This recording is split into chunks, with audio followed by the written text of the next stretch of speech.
This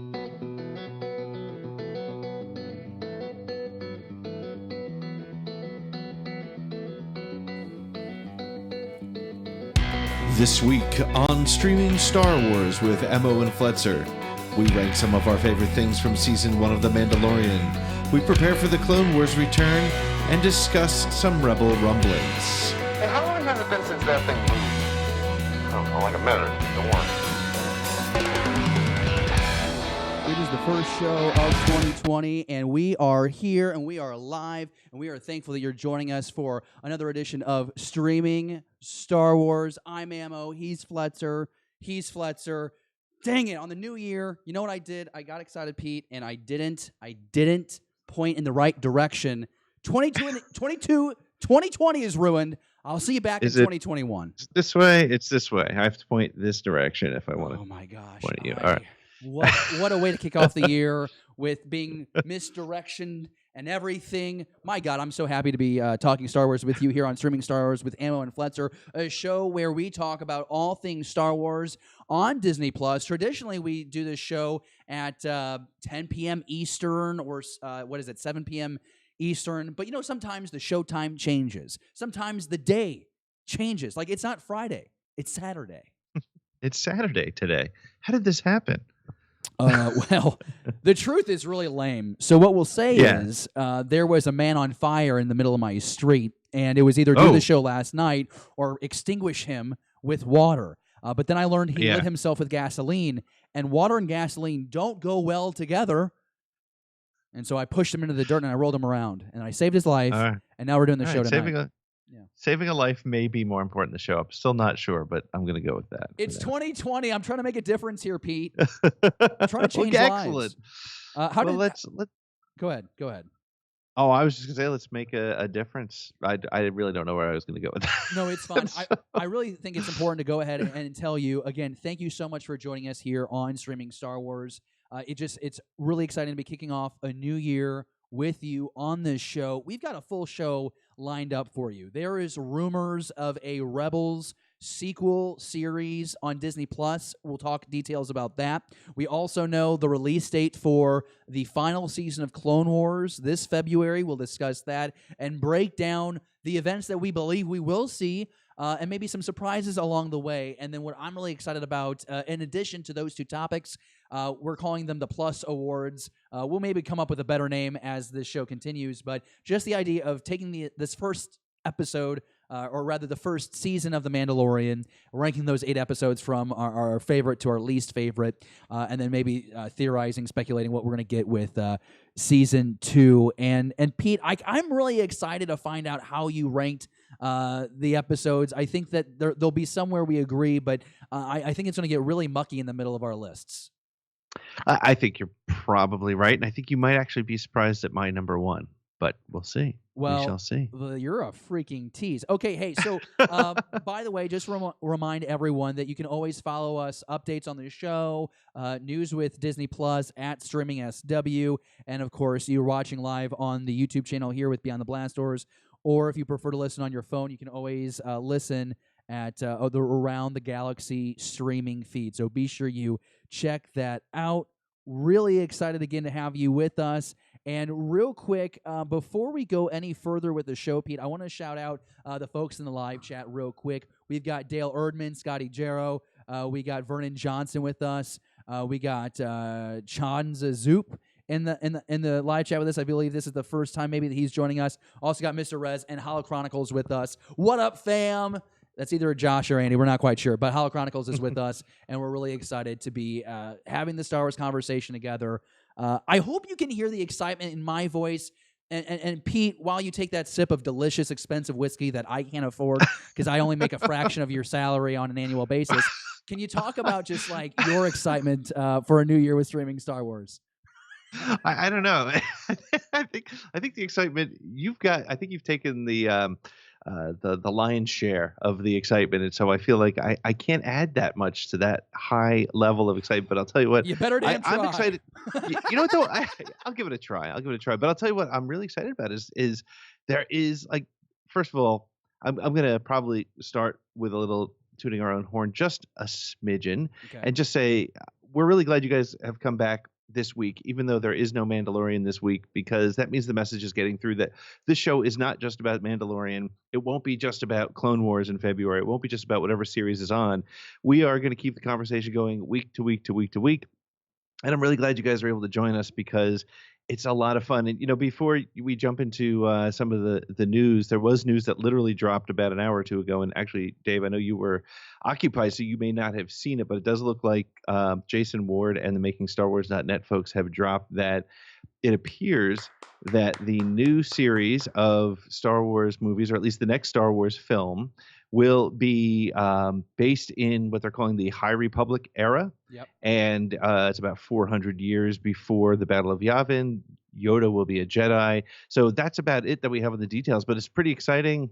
If that leak is true, it'll be pretty interesting to see where that actually goes. And frankly, I think it's really smart to stay closely connected a little bit through Yoda, somebody we know, a Jedi Council, something that we understand, but far enough away so we don't have to worry about all the characters that we've come to know and love over the years. And I think if it's just Yoda, then we'll know if we can live with one character surviving, we'll be fine. Yeah, I really feel bad. I feel like we should have had like some kind of like breaking news stinger erupt right now, but it wasn't really our breaking news to claim. And of course, Pete's show Around the Galaxy, part of that Making Star Wars Newsnet, Making Star Wars News. What's the website? Making Star Wars. MakingStarWars.net. Yeah, I don't know why I kept trying to add other stuff. I was combining Star Wars Newsnet and Jesus Christ, we got to keep these websites separate. There's great fans working on both websites. I'm not playing favoritism. I promise. I swear to Christ. Okay, so, but no, that's a huge scoop. I'm really excited about it. Obviously, this isn't for the Disney Plus content or the catalog of Star Wars content, but yeah, really over the moon about it. And what's interesting is there is also the suggestion that the way this is going to be structured is similar to like the MCU. So it's this idea that you'll have like these series of movies, and then there will be like a crisis or conflict that brings everybody together as if like an Avengers Endgame type of film, which I think is really interesting. And I wonder, again, it's how much faith you want to put into this reported leak. But my goodness, I think when you have news several months ago of Kevin Feige coming over here to the Star Wars sandbox, and you're like, okay, he's going to be involved with a film. Well, it could be a series of films. It sounds like these are the movies that Benioff and Weiss were trying to get off the ground, envisioning what this High Republic was 400 years prior to the events that we're very familiar with. So I'm over the moon about it. I think seeing like a Yoda more in his prime is really exciting, and seeing what that council looked like at the time. And again, just seeing like the Jedi Order in full strength, I think is exciting, but also the opportunity to explore the Sith Order, which again, according to Jason's report, it sounds like the rule of two is already in play. Yeah. Well, and I think, we're saying that it's not Disney Plus or streaming Star Wars related, but I would bet with Feige involved that we're going to see some sort of extension of that. So look, we're in full on speculation. It hasn't been announced. It's still considered a leak. I wouldn't, again, I wouldn't go to the bank on any of this stuff. Jason is generally fairly accurate and won't post things unless he's really comfortable with it. That said, it's that kind of Star Wars-y kind of news that I think that our show we touch on, but we will, of course, we'll see how that ties back to the Disney Plus service and all the work that we're or all the shows that we're following and bringing you guys along with. Or actually, I think we're more following you guys. Yeah, I think that's pretty accurate. By all means, if you have an opinion on this breaking news tonight of these new Star Wars movies, which I guess we assume. We don't really have a target date on these movies, but I guess they're either in that 2022 slot or close to that. But if you have an opinion on that, are you excited about today's news, you can let us know in the live chat while we get excited and get moving towards the first topic of our show, which I am so excited about this. Pete, by all means, this is something that we had no idea was going to come this soon. If you believe the report, and again, this seems very credible. Star Wars Rebels, a sequel series not too long ago since we got the original series wrapped up just a few years ago. And here we go. This is from the Kessel Run Transmissions show. They have a proven track record here. They are saying this is an somehow they locked in this exclusive. They did a YouTube video about this or whatnot. But yeah, there were rumors about a live-action solo spin-off about Crimson Dawn, or an animated series in the work, maybe involving Dr. Aphra. And here in Kessel Run Transmissions is saying, well, I'll just use their words. I think that's the best thing to do. So they have been proven reliable. This is what they say. So what we've heard, it is that the Star Wars Rebels sequel show is in development. It is going to be animated. It is set up for 2020 this year. Yeah, and so it's pretty exciting. That's almost a given, too, in a development process that's natural for it to come now. Resistance is winding down this year. The show will star Ahsoka and Sabine. Again, another given, but we've got confirmation, and that we've heard throughout the months that Dave Filoni is also attached to this animated series. We're assuming it's this one. It's good to bring that show back. Obviously, it's not going to be called Star Wars Rebels. We have no idea what it's going to be called, but they go on to talk about how they're excited about Ahsoka. Have not heard anything about Ezra. Have not heard anything about Thrawn. You might. It's like you want to just assume that they'll be in this series. The animation, they say, is supposed to be a lot tighter than the original series that we got, again, spanning 4 seasons, and a series that really took off fast. That first season, it took a while to develop, but my goodness, Dave Filoni and cast and crew hit us over the head. Season 2, 3, and 4, of course, not just bringing in Thrawn, not just having the return of Ahsoka, but my goodness, the resurrection of Maul, and how that all worked out. We're in for a treat here. I'm going to stop talking, Pete, because I want to hear, first off, your initial reaction to learning that a reliable source is talking about a Star Wars Rebel sequel series, and at this point, Lucasfilm has not said anything. Yeah, so I tend to take all these things with 100% grain of salt or pinch of cinnamon or whichever spoonful of sugar country you're from, whichever expression you want to use. And again, it is interesting because it feels like it's on the heels of fan discourse and that sort of negativity coming from Rise of Skywalker. I wonder if it's being sort of either leaked or rushed or pushed out to kind of bring people back together a little bit. I also wonder if that means that it might not be as reliable a source, and that is not in any way to question Noah or Corey's sources, the guys on Kessel Run Radio, or Kessel Run Transmissions. But I do wonder about the timing of this, especially because it is. I'm not seeing as direct a Filoni connection, I think, as we would need to have there. That being said, I really hope this is true. I would love to see this sooner than later. Unlike, I'm in that group of the fandom that actually I preferred Rebels to Clone Wars. Not that I didn't like Clone Wars, because I loved Clone Wars. Wow. I was late to the game on Clone Wars, but I actually liked Rebels. I felt like it was more. It felt a little more Star Wars storytelling to me, and that's, again, one guy's opinion. And I'm probably going to get beat up in the chat for that. But I enjoyed Rebels, and I also felt like it wrapped up very nicely, and it did leave that good cliffhanger that I can live with or without. But if we're going to go back there, bring me in, man. I'm all in, and sooner the better. Yeah, I'm with you on that, and I guess I have concerns if we trust this report as factual, and it sounds like they vetted their sources. So I guess that's why the Star Wars community is running with it. I mean, there's any website that's a website out there has it on theirs, except for Beyond the Blast Doors, because we're just not quite sure. We just read other people's sources and say and speculate. But you know what though? Here, you know what? You bring that up. I'm not in the business of being like, here's a report that another website is reporting on of an original report that might be true. It's not. It's totally not what I want to do. I'm a journalist professionally. Actually, you wouldn't know it by listening to this show, but I do work in broadcast professionally as well. And it's just not the business that I want to get into. I'll give people the credit. You want a good write-up, StarWarsNewsNet.com. They've got a really solid write-up on it. Yeah, without a doubt. And please, I think that's important. And I'm sorry, I don't want to really dwell on it, but I do want to bring it up because you and I have off the air joked about that. Is like, this is what Star Wars reporting is nowadays. People find another story and they report on that story and Right.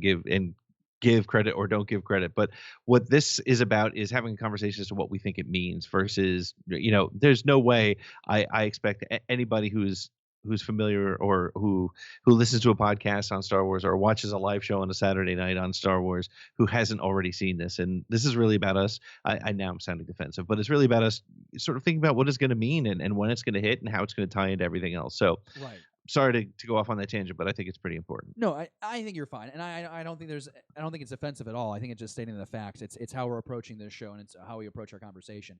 The point I wanted to make was I'm not comfortable with the fact that if we believe this report to be 100% true, I'm not totally comfortable with the idea of Dave Filoni not being heavily involved. I don't want Dave Filoni as an overseer. I want him as the showrunner. It's what made Clone Wars, I think, extremely successful, him studying at the altar of George Lucas. I think he took those lessons and applied them to Star Wars Rebels. We've seen this with Dave Filoni, every project that he's been involved with as far as Star Wars, and it holds up with The Mandalorian. Sometimes that series will be made of 8 episodes, and he will, for some reason, make an episode 5 not at all relevant to the overall story, but damn it, it's fun Star Wars.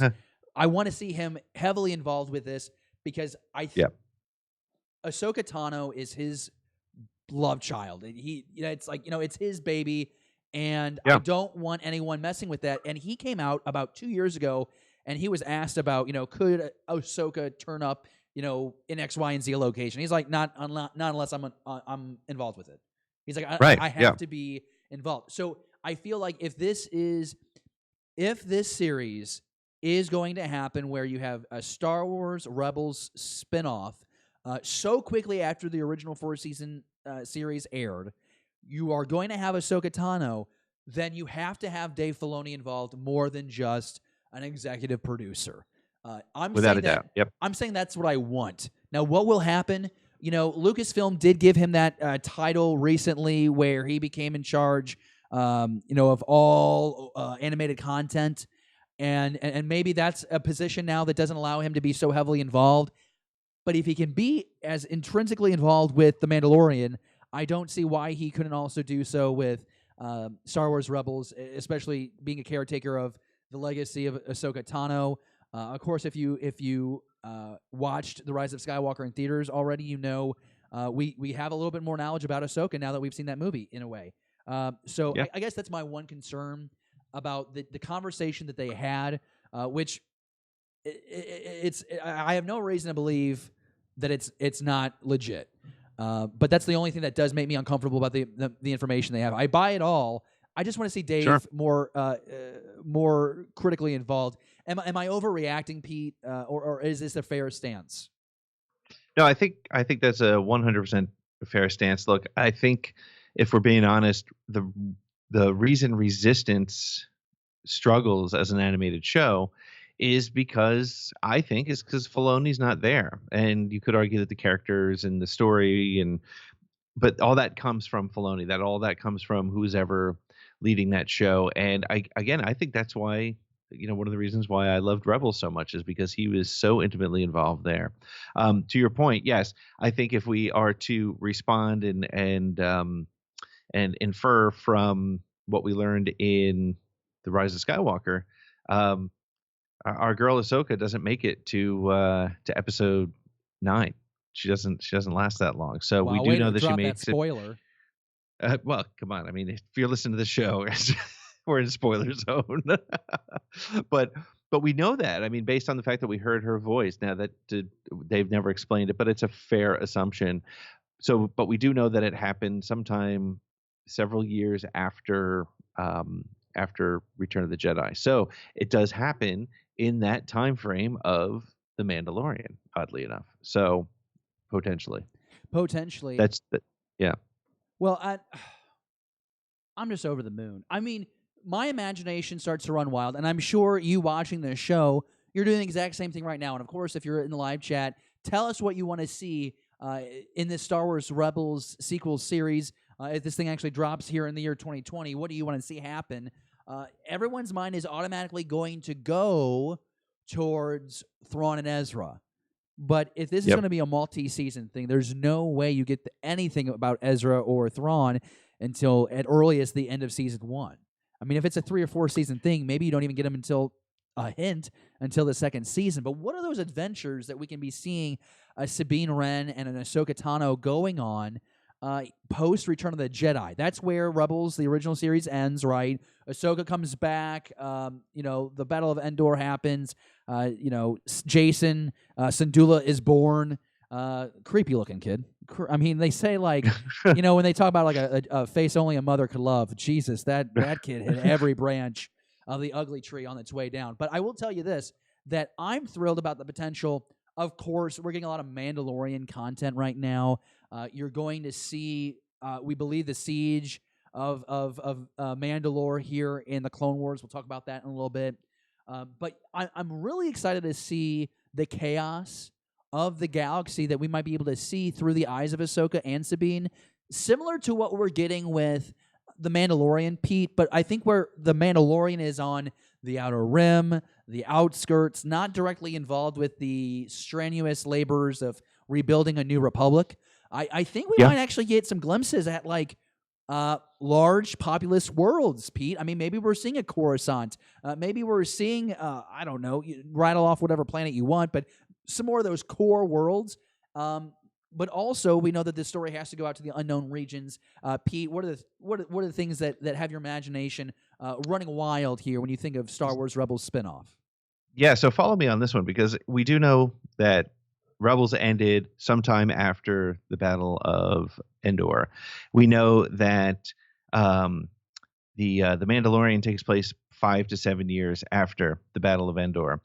We know that Sabine at one point was in possession of the Darksaber. We saw the Darksaber in the possession of Moff Gideon at the end of the first season of Mandalorian. Could we see Sabine in both animation and live action in some really funky crossover where we learn more about that story, and we sort of jump a little bit back and forth in the timeline, and we get to see a live action Sabine and a live action Ahsoka and a live action. We've seen the Darksaber, which blew my mind, and I know blew the mind of a lot of other fans. But is it possible that we see a direct connection between this Sabine and Ahsoka series and the Mandalorian? Yeah, and I think about, is this a situation, Pete, where it is in that territory on the canonical timeline where we haven't explored, but it still feels really close to the original trilogy? Do you think this is the right time to attack that post Return of the Jedi era, while it is, going back to my previous point, while it already is happening with the Mandalorian? Would it make sense to do it that quickly or to put them together? We could be looking at, there's two things here, and this is where the Feige thing comes up once again. It could be possible that one of the reasons Feige's getting involved is to make sure that all these stories work together, is to make sure that everything, much like, you go from Avengers Civil War to Spider-Man to all those different pieces of that puzzle, and they're at slightly different times, they're in slightly different pieces of the universe, but they're all directly connected. And so I think it could conceivably happen. And now if you look at, again, I'm not as much of a MCU person as I am a Star Wars person, in fact, far from it. That said, I am aware that there is some MCU storytelling happening on Disney Plus in a different spot and in multiple parts of that MC universe. So it's possible that it's I think it's actually not a bad idea. Yeah, I want more story. I mean, don't get me wrong. I'm not trying to be ungrateful here by the question that I pose. I'm not trying to disrupt the Force, so to say, send a tremor through the Force. I'm always into more Star Wars. I think we said this before on our show, it's the best time to be a fan of this specific franchise because there's so much content in the works and in development. We're spoiled.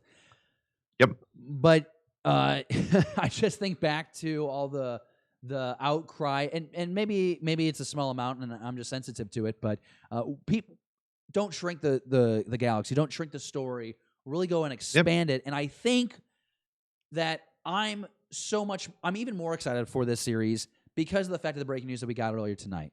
In regards to the fact that the next series of movies, if Jason Ward's report really does follow through, which we have every reason to believe it will, we're getting some really prime storytelling. If you want to call it prequel storytelling, that's kind of what it is, prequel storytelling. Yeah. And so I think that we are, in a way, trying to get away from that original trilogy spot in our Star Wars adventures. We're now kind of bookending what I would call, there's like a core 60 years there, and we're kind of bookending it now with these two different story telling products, with this Rebel spinoff and with these new movies. And so, yeah, I just want to keep seeing that expand. Eventually, I want to see us get into Old Republic. Eventually, that's what I go back 1,000 years. Okay, I played the video games. 1,000 years before the events of the original trilogy doesn't look like a whole lot different. I mean, it really doesn't. I mean, it's like, especially when you compare them to the prequels. I mean, it's almost pretty much the same visually. But the point is it's great Star Wars. So I'm really over the moon, and I want to find out what if you're watching or listening to our conversation right now. I want to know what your take is. Hit us up on Twitter. You're on the live chat. Hit us up in the live chat, or watching the rewind. Comment down below. But what excites you the most about this spinoff with Ahsoka and Sabine? For me, I really want to know how they pull off what happened with Ezra and Thrawn, because going into Lightspeed with a space squid was a very bold move. I felt it was one of those things. Pete, I don't know about you. I had to watch that episode 3 times. I couldn't fathom that's how they ended that series. It was visually very cool, but the fact that a space squid takes them out into who knows where, I was like, that's gutsy. That's gutsy.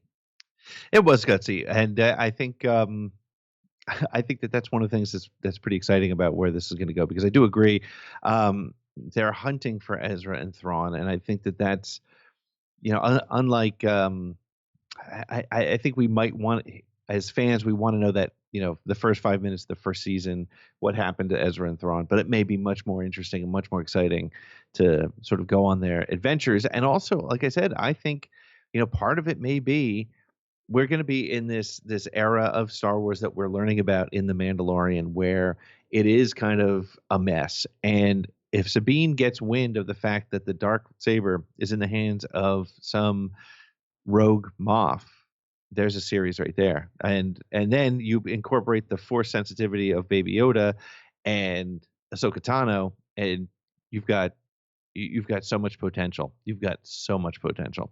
And of course, animation allows you to do anything for less money than it would cost to do it in live action. So I could see some sort of a blending of the two stories, or extending one story or the other. I don't know. I'm pure conjecture at this point, but I think based on where we are in the timeline, where we are in the content, and what we know is coming down the pike, I think it's potentially it's similar.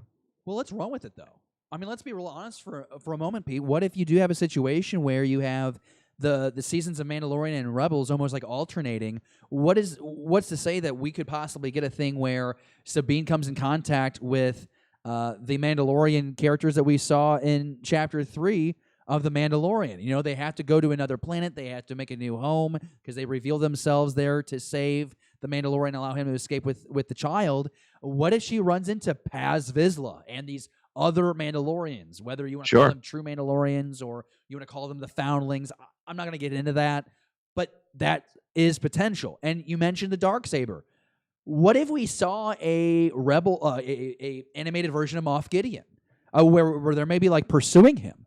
And what's there to say that not just these characters cross over into the animated series, but what if the characters in the animated series cross over to The Mandalorian? Absolutely. Yes, I would love to see that. And I just saw in the live chat that Holochronicles said Zeb and Kallus are underrated. How great would it be to see a live action Zeb and a live action Kallus? I would love to. I mean, it was so cool to see a why can't I remember the race of creature that Zeb was? But to see one of those in Jedi Fallen Order was really cool. Yes. So it's killing me. It's a simple name, I'm sure, but it was really cool to see that in a photorealistic sort of way. Oh, Lasat. That's right. Excellent. You are quick, Dave. You are quick. That's why I'm here, man. I'm here to make you look good. I still was hoping that Callus was the guy in Rogue One, but Me too. was it the? Me But too. he wasn't.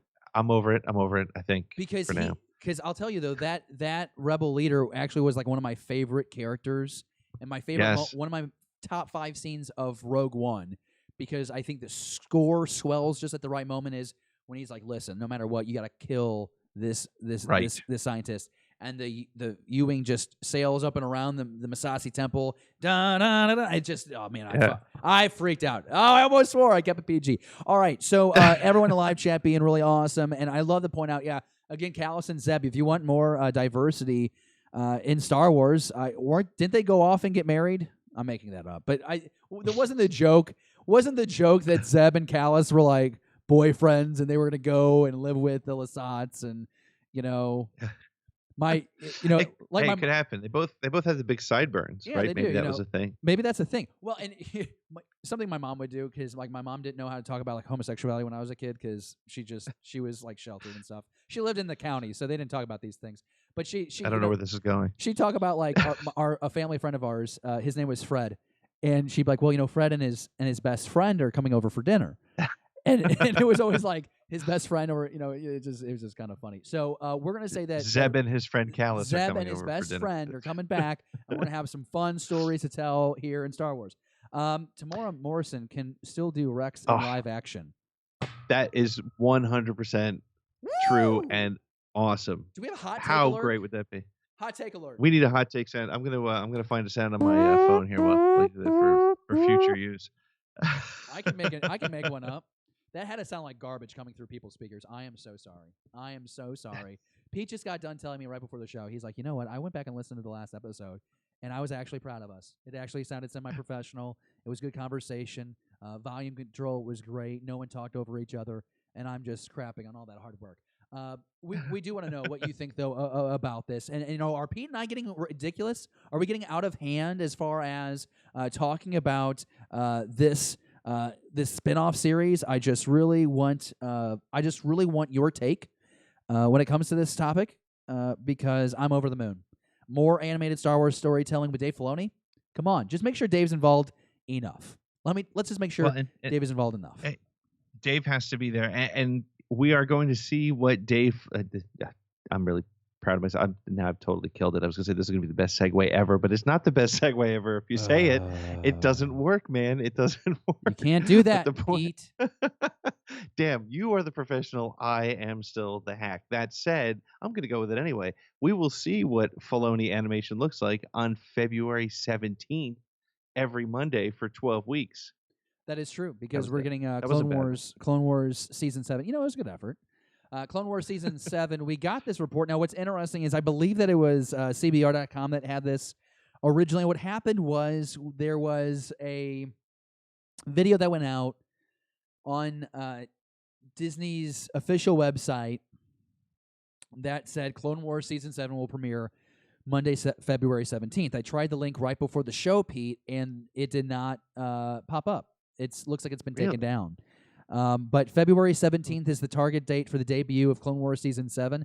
Again, this is the final season of the Clone Wars, 12 episodes, as we mentioned. We have every reason to believe that this will be 22 minutes per episode. There's no reason to suggest that they would break their format, break the series format, that is, and make it longer. And I only bring that up because, right, with The Mandalorian, we thought, we're going to get hour-long episodes. And I think we averaged like 34 minutes per episode.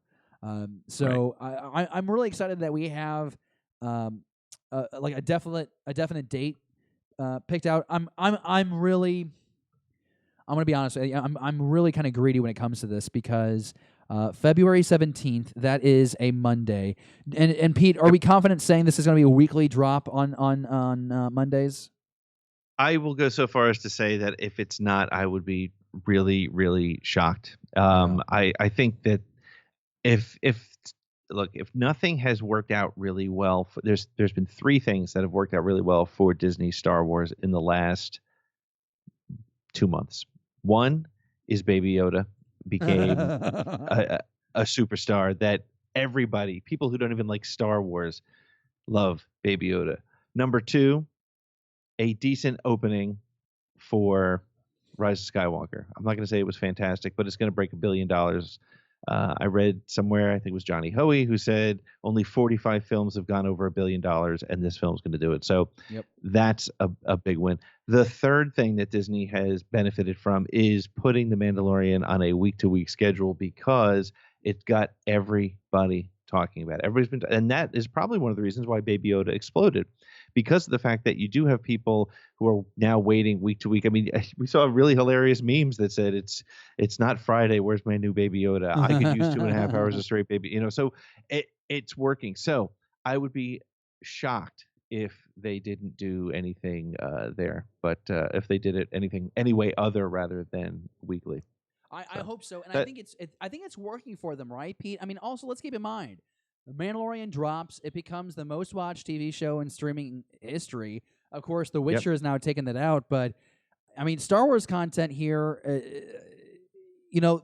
There's going to be season 2 of The Mandalorian. The Mandalorian's going to get it back, and I think it's going to be interesting to see this series that they go back. It all goes back and forth with, but Baby Yoda clearly seems to be the best marketing tool that they could have created, because I've got friends, like, to what you just said, they don't know a lick about Star Wars, but they're sharing Baby Yoda memes, drinking coffee about Monday mornings being tough after a long weekend. And these people work more. No, but really, I think it's I'm thrilled. I'm over the moon. What I'm curious to see, David, would you say you're over the moon? Yeah, I am, Pete. I used a cliche. Okay, I used a cliche. Are you upset about it?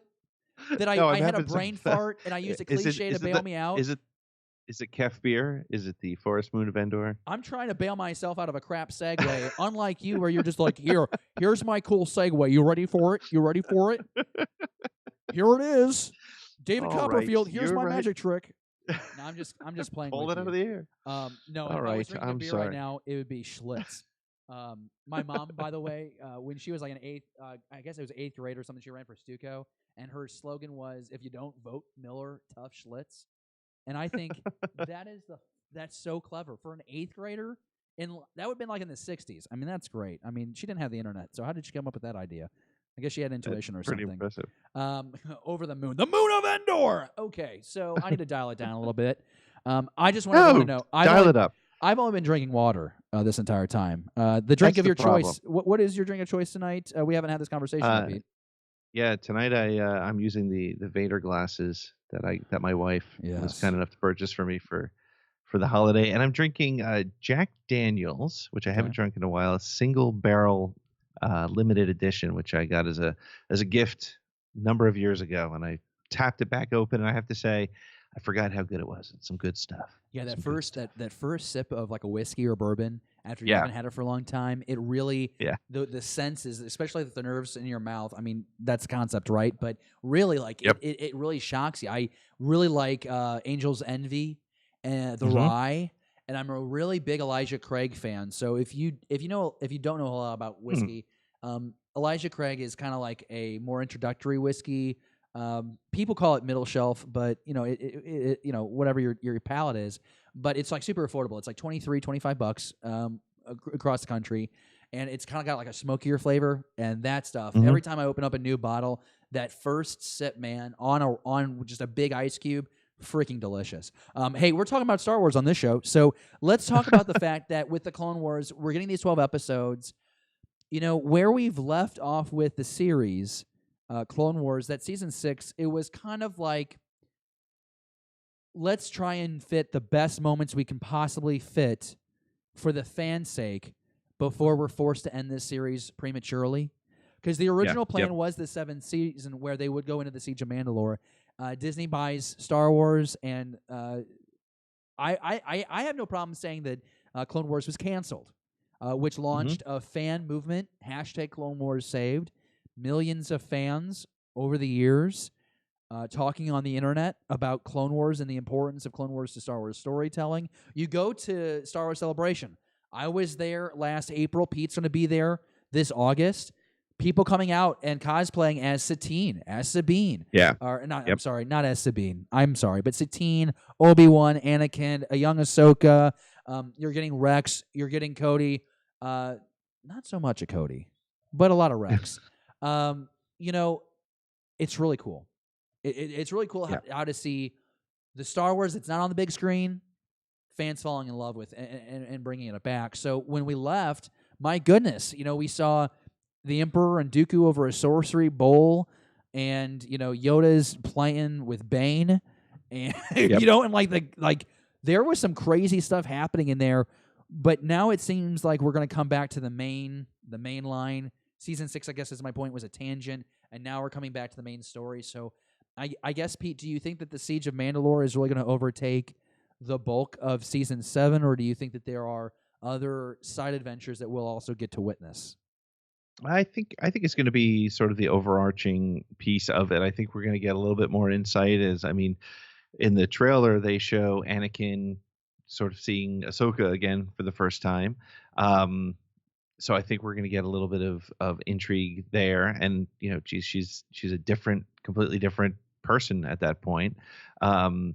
So it'll be great to see where that goes. I do think, and again, this goes to the point we were making before.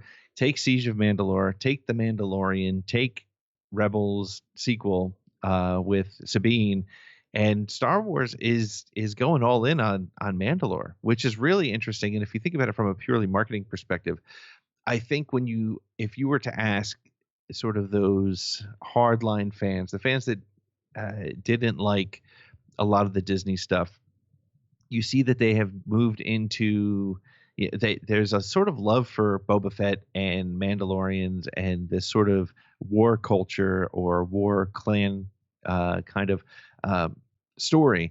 And I think Mandalore is where you're going to be able to create these Game of Thrones epic sized stories. So if you have the role of Mandalore play a big part in a lot of your Disney Plus content, then I think it's a smart move.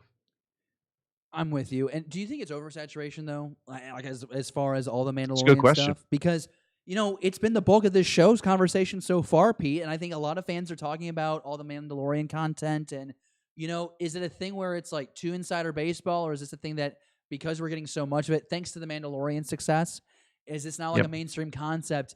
And now we're gonna dig, because I'll tell you, a lot of people that I've talked with that are, I would say, lay Star Wars fans, meaning they just go see the movies.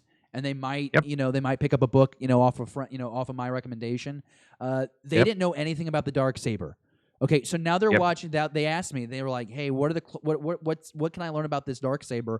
I gave them the list of episodes from the Clone Wars, Rebels, the Son of Dathomir comic with Darth Maul. I also shared that on the Beyond the Blast Doors Twitter account. If you want to go back about a week, you can find those. I can repost those. I think I also shared them on the Streaming Stars account too. But like, you know, like people are starting to like investigate what is a Darksaber, what is Mandalorian culture.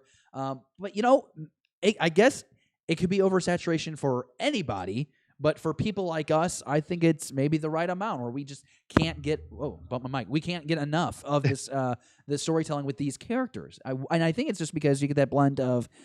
You know, it's like the Mandalorian culture is like the perfect blend of what makes Star Wars fun, right? It's a galaxy far, far away, but it feels very real to our world. And so, like, when you go to Star Wars, but you see, like, these medieval knights with jetpacks, you're like, I can buy into this. It allows you to have sort of that world-building possibility. It's no longer just Jedi and Sith, which is what Star Wars has been for the most part for 40 years. But Mandalorian culture, and even the way it's been described, even in The Mandalorian, the show so far, is it opens up a lot of doors for some really great storytelling. So if you think about it from that perspective, you're going to have Jedi, Sith, Mandalorians. You're going to have a bounty hunter culture as well. So you're introducing different cultures, different factions, different pieces. This is where you're really expanding your world to be able to tell these kind of stories. Yeah, Pete, I want to go in the live chat real quick because people are just sounding off in the live chat, and give big thanks, 15 people with us live right now. And of course, if you want to go ahead, share this live stream right now on your social media. Let's try and get the audience up to 25. You know, why the heck not? But some of the things that are being said right now in the live chat that I think is really cool. Holo Chronicles podcast, our good friend Andy says, if Commander Cody is still alive, it would be nice to see Rex find him and bring him back into the fold, a side redemption arc. That's pretty cool. I think that was more so in the reference of Rebels, But I'd like to see some Commander Cody and some Commander Rex action in the Clone Wars. I always thought it'd be interesting. What if in Rebels, they did come together, and one was on the side of the Imperials and one was on the side of the Rebel Alliance, and they had to take each other out. Obviously, Cody would die there, but I think it'd be great just to see Cody and to see Rex in the Clone Wars doing their thing. I mean, we obviously know that Rex is back, right? Because he's commanding the troops that have donned Yep. the Ahsoka artwork, Yep. which I freaking love that concept, and I've already seen people cosplaying like those troopers, which is awesome. Dale Erdman in the live chat says, I think a lot of popular clones rather, are still alive in the Clone Wars. I agree. There's, what the Clone Wars did, I think, so well, Pete, is the fact that they gave clones personality and their own moral ambiguity to the point where you start to think, you question your knowledge of like a soul, which I think is Right. kind of crazy because it's the same person, but it's like millions of them, right? But they all had Right. their different traits, and they were almost being encouraged by the Jedi to think for themselves, follow orders, but cut your hair a certain way or put markings on your helmet or X, Y, and Z. And I loved that, and I loved how we latched on to characters like Fives, for example. My goodness. I mean, it's so fun to follow those. And then you follow those characters, those troopers, through the 5 seasons, the 6 seasons, now the 7th season. Yeah, I hope there's a big payoff because I think a lot of people, there's like the Commander Wolf fans out there, for example. People just latch on to these clones, and I think that's just the success of the Star Wars storytelling. Dale, Cody, and Rex were in Rebels, right? Wolf 2. No, we did not see Cody in Rebels. I don't believe we saw Wolf either. I think that the who are the two that were with Rex in that Walker? Oh my gosh, you would ask me that question. Oh Christ. I don't remember. I don't even I'm lie sure to somebody you. in the chat will tell us. I'm certain. Oh Christ. Yeah, I don't. Oh wait. It was Wolf and Gregor, wasn't it? Gregor, was it Gregor? Yes, it was Gregor. I'm pretty sure Wolf it was. and I don't Gregor. know for Okay, sure, but so I would say probably. I take back my word. Well, no, I think it's still relevant. We can still see them in action in the Clone Wars. But yeah, we did see Wolf and Gregor as well in the Rebels. They were in that like shanty ATTE, which I personally wasn't a fan of, but it was still cool to see that they were alive and well. Of course, that's how we get Rex back in the game in Rebels. I am just. What I'm really excited too is like I think Clone Wars does a really good job of having like a lot of lightsabers, and you kind of have to have that in this series. You're kind of in the prime still of the Jedi in the sense that they're on the battlefield. Am I missing something, Pete? I mean, is there something that we're not discussing when it comes to the potential of this concluding season for Clone Wars? No, I think they as you sort of astutely noted, the almost rushed season 6. I think there's some room to breathe here. It's 12 episodes. It's Filoni driven, so I have confidence in what we're going to see. I think it's going to be. I do think the undertone will be the Siege of Mandalore. I think it's going to be that way so that it can satisfy the Clone Wars fans. It can make a connection to the prequels movies, and it can also drive that connection or history for the Mandalorian. And something too, the Maul stuff. I mean, you're talking about.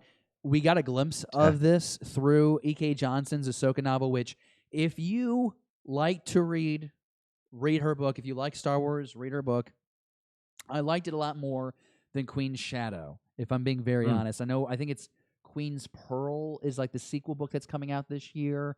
I want to do a video actually breaking down all the like the novel stuff we're going to get here in 2020, but that's aside the point. What I'm saying is there is some dialogue in that book that is from the Siege of Mandalore. Maul is talking to Lady Tano. That is like that's gold. Like I cannot wait to see that, and I think then it even influences how we view Ahsoka and Maul in the Clone Wars, or I'm sorry, in the Rebels seasons. I think that's really there's a lot of potential there. Okay, and so that's what I'm looking forward to seeing how they flesh that out. Because again, at this point, I believe Maul has the Darksaber. Right. So I think you're right. there's gonna be dealing with the dark saber, and then it keeps fueling our imagination. How did that dark saber fall into the hands of Moff Gideon? Really thrilled to find that out. We want to know what you think. Let us know down in the comments below. I'm gonna give us just a quick little break. I'm gonna let Pete relax for like 30 seconds. I'm gonna go ahead and remind you that. You can always follow us at StreamingSW on Twitter. That's where you can always interact with myself and Pete, finding out what we do with the show. And also, you can always catch our live show on Beyond the Blast Doors YouTube channel, the podcast version on the Around the Galaxy podcast feed. Pete, we have a third, and it's, there's really no third and final, but I guess it is like the crown jewel we want to think of this episode, which is, The Mandalorian. It came to an end. It was really strange not to have a Mandalorian episode drop this past Friday. I sat there yesterday. I'm like, what am I supposed to do? So I watched all 8 episodes. That's what I did, and I'll tell you that's why I think that The Mandalorian, like while we wait for season 2, I think this is why the weekly release thing is so great. When we were waiting for the episodes week to week, what did we do? We watched those episodes a couple times each. Right. And then, by the time you're at chapter 6, I mean, starting that like the day before, I was going back and rewatching those first few chapters to make sure I really felt like I had caught what was going on and I was prepared for the next installment. But to be able to binge watch these episodes 1 through 8 was a very satisfying experience.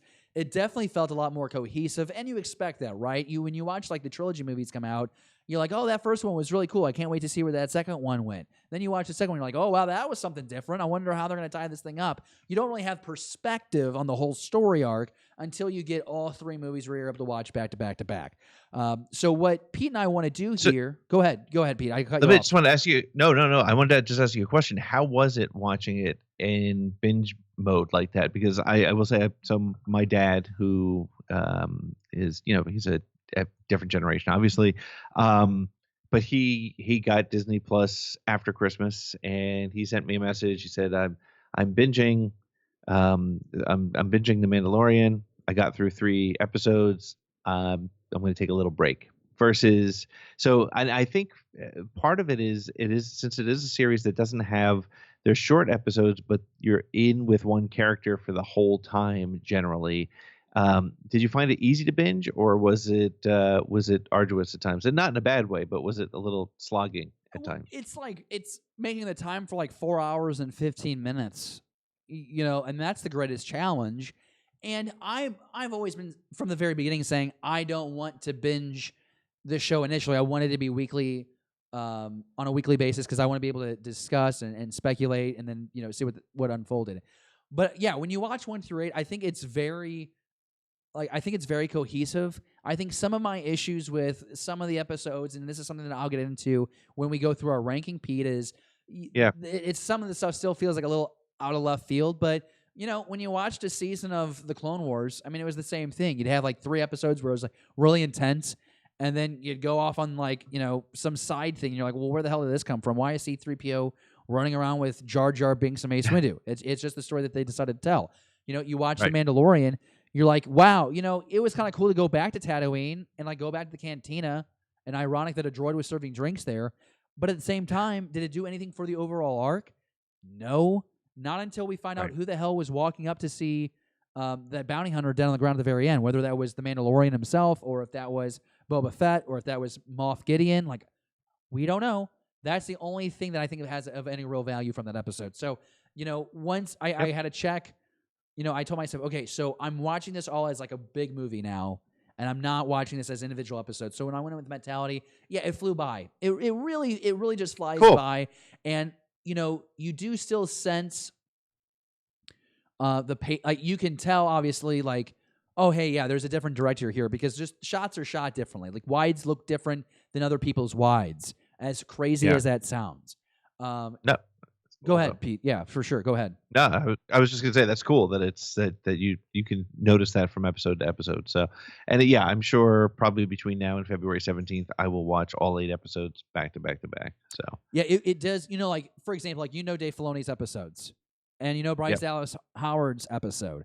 But at the same token, you definitely know Deborah Chow's episodes. So I mean, when I watch them, back to back to back to back, I did kind of check that at the door, and I just tried to enjoy it as one big thing. And I had, dude, a freaking blast. It's just, it's TV, but it's cinematic movie quality, and it's a thrill. And I look forward to being able to.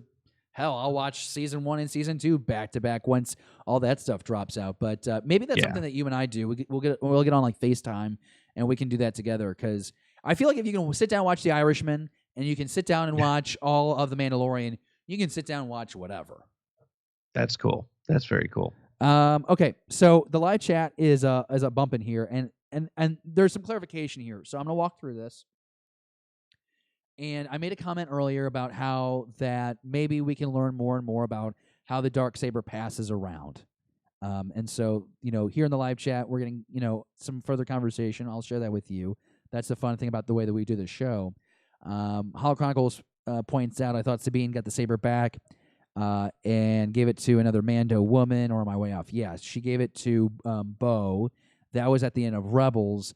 I want to make very clear that my conversation about the Darksaber is in Clone Wars, how that saber gets from Clone Wars to Rebels when we next see it, okay? Because Darth Maul is able to rule over Death Watch, and maybe is it all of Mandalore because he has the Darksaber? I might be messing that up, but at least he rules Death Watch because he has the Darksaber. Somehow he loses possession of that thing, and it ends up, being in like that Mandalorian camp, and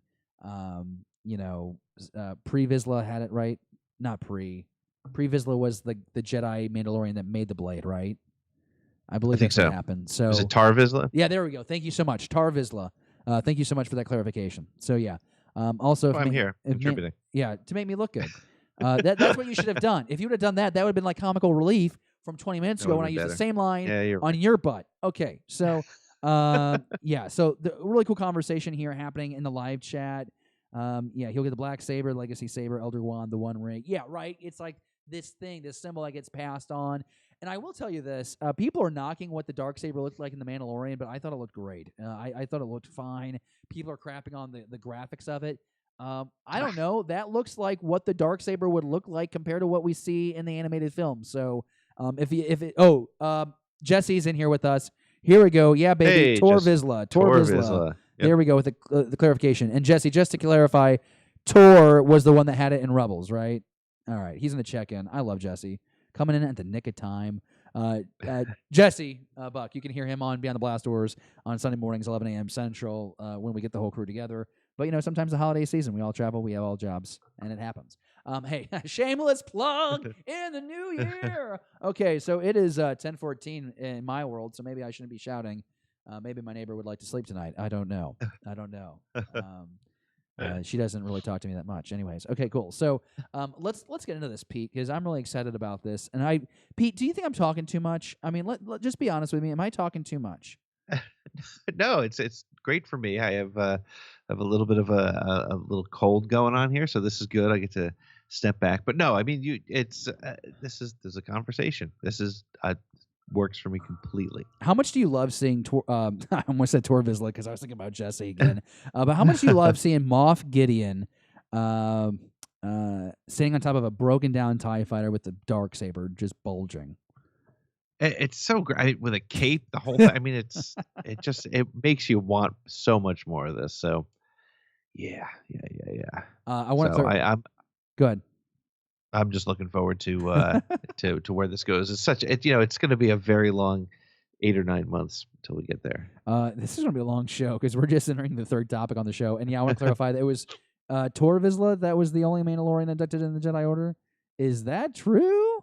That's when the Darksaber was lost. What? Okay, here we're going to do a Google search real quick because I thought the Mandalorian Jedi that created Darksaber. I'm going to the internet because I'm going to be so mad. Yeah, oh god, it was Tar Vizsla. So maybe I was thinking of Pre Vizsla and because it wasn't that the character that Jon Favreau voiced. Oh my god, what was that sound effect for? I loved it, but it scared the crap out of me. Did you just see my face on the live stream? I literally almost pooped my pants right now because I thought there was an alarm going off, and I'm like, wait, that's not the fire alarm. That's not the smoke detector. It's not the CO2 that was the detector. Death Star alarm. Yes, because we need that sound effect to tap all the time. I think I'm going to have this at hand. This will be our hot take sound effect. In 2020, we need more production. We need more sound effects. We need more visual transitions. Oh, my God. Some people have a safe word, and I just have that sound effect when I'm like, babe, we got to stop. Scotty J-Ro is back in the Scotty, I always say your name wrong. I'm so sorry, dude. But he's back in the live chat, which makes me really happy because he's not feeling too well, and he's on medication, and he's somehow back. So I guess he couldn't fall asleep. So you'll rest at some point. And, yeah, Jesse is backing me up. Yeah, Pri was the character that was voiced by Jon Favreau, who loses to Maul, and then yada, yada, yada, yada. Okay, great. So we got that all figured out. Okay, so here's what we're doing. We're actually going to do what we're meant to do here, and that is talk about The Mandalorian, ranking the 8 episodes that we got here. Season 1, very successful for The Mandalorian. Millions and millions of downloads, millions and millions of subscribers for Disney's Disney Plus streaming service that debuted on the same day that we got the first episode of The Mandalorian. And so now what we want to do is Pete and I have made a list, okay? And we have made a list of the 8 episodes in our ranking. We're going to share those with you now. We're going to go one by one. And what I mean by that is, I'll have Pete go first, obviously, and he'll go like, all right, so my starting, 1 through 8, or 8 through 1, 8 being the worst and 1 being my favorite one. Here's my ranking. He'll be like, chapter 7, and here's why. And then he'll go, and he'll keep it tight, 1 or 2 sentences, and then we'll have discussion and debate because I'm going to have my list, and then with us, together, in this moment, we're going to make Streaming Star Wars, Ammo and Fletzer's official Mandalorian ranking for Season 1. We'll throw it up on the internet. We'll have all you guys share it. You guys can chastise us, or you can say we're geniuses. I would prefer the latter, but let's be honest. It's 2020. Twitter exists, and everyone has an important opinion. Okay, cool. So let's do this. I'm going to pull up. So what I've done here is we have a series of images that I have that represents the 8 chapters that we have. All right, Pete? So what I want to do is you're just going to go ahead and give me your first, just start with your list. Oh, no. Tumet2 says boo. Boo what? Boo what? What are you booing? Try the Bob best most fun favorite. Oh my gosh! What did we do wrong? I feel like I'm getting yelled at. Like I'm in the corner, and there's a delay. It's wrong. What's wrong? Boo! Oh, Tumet2 is just messing with us. He's like, it's already wrong. We haven't even given you our thoughts yet. You funny person. Okay, so yeah, Pete. 1 to 8, 8 being the worst. What is the first episode? What is the least impressive chapter so far with The Mandalorian Season 1? Oh, for me, number 8 is chapter 5, the one with the overacting, poorly acted bounty hunter. The problem with with making that number 8 is something's got to be number 8, right? So, but it did have Fennec Shan, but unfortunately, it had Tico Calico or whatever his name was, Toro whatever the name of his character was. Toro Calican was the guy. Just a horrible actor who then went on to rip the Rise of Skywalker after it came out. So I thought that was an interesting choice of helping his career or not. Number 7. Number 7 for me. Sorry, I was not very tight with that. Number 7 for me is episode number 4, which was the Bryce Dallas Howard episode. Why? Because there wasn't enough Baby Yoda in it, or what the hell? What's wrong with it? Maybe because there wasn't enough Baby Yoda, but I just didn't feel like it was. It felt like a story we'd seen before. Okay. Well, he doesn't seem to have a whole lot to say about that. So, what's your third least favorite episode? Or what's your your 6th least favorite episode? So episode number 6 on my list is also chapter number 6 on the list, which was the Bill Burr episode, which I enjoyed, but there were ones that I enjoyed more. I did have some issues with that episode, but it was a fun and very different episode. Okay, so just for clarification, your least favorite was Chapter 5. Correct. And then we revealed chapter number 4. And Which was the then Bryce Dallas we were, Howard episode. right, and Yes. then 6. So right now it's 5, 4, 6. Okay, cool. We're rolling on. I'm trying to keep track. Okay. Pete, I just want everyone to see your face real quick because you're a beautiful man. Okay, so what is the next? That was such a wasted opportunity. You could have done so much with that. That's all I got. What is Yay! what is the next chapter on your list? What is your Chapter fifth 5? least favorite? Yes. Fifth favorite was Chapter 2. Okay. The Jawa episode, the Mudhorn episode. Yep. And what was about this particular episode that really just titillated you? The reason it dropped down to the bottom there was just because it was actually I'm not even sure why. It's probably because you have to put something somewhere. Of all the episodes, it played the most like a video game to me. So it wasn't it was fun, but it wasn't the most riveting of the episodes. I can go with that because it kind of felt like a mission where you had to like climb the sand crawler and get your thing back from the things, and then the Jawas just like messed you up. Yeah, I can roll with that. All right, so that was chapter 2. Now we're okay. So here we are in the top 4. So your number 4. Yeah, what do we got here? Yep. So my number 4 is episode number 7, which was the first of the 2-part one. Yeah. It wasn't really a 2-parter, but it felt like a 2-part episode. All right. So we get Moff Gideon. He flies in with his collapsible TIE fighter wings, and you got all these 501st cosplayers as the Imperial infantry here. What why do you like this episode enough to put it in your top 4? Moff Gideon alone made it worthwhile. The action sequences, and the reason it wasn't higher up was I felt like the collecting of the crew was a little bit longer than it needed to be. Okay, I can roll with that. But it was, yep. You can always talk over me. Go ahead. Yeah, no, I was going to move us on to my third favorite, number 3, the bronze medal winner for the season for me was episode number 3, or chapter 3, the first Deborah Chow episode, the one with our friend Dominic Pace, everybody's friend Dominic Pace. That was my number 3. It was definitely the most action-packed episode. I felt, or at least it felt the most like there was quite a bit at risk there for episode number 3. Okay, I can roll with that. And also, I'm so sorry that my pacing is not up to the standards of one Pete Fletzer. I mean, I'm trying to get this guy to emote a little bit. I said 1 to 3 sentences about why you like a damn episode. He's like, well, let me move along. Listen, like, I'm tired of the Star Wars puns here, okay? You're not Obi-Wan Kenobi. We're not on Tatooine. Damn it.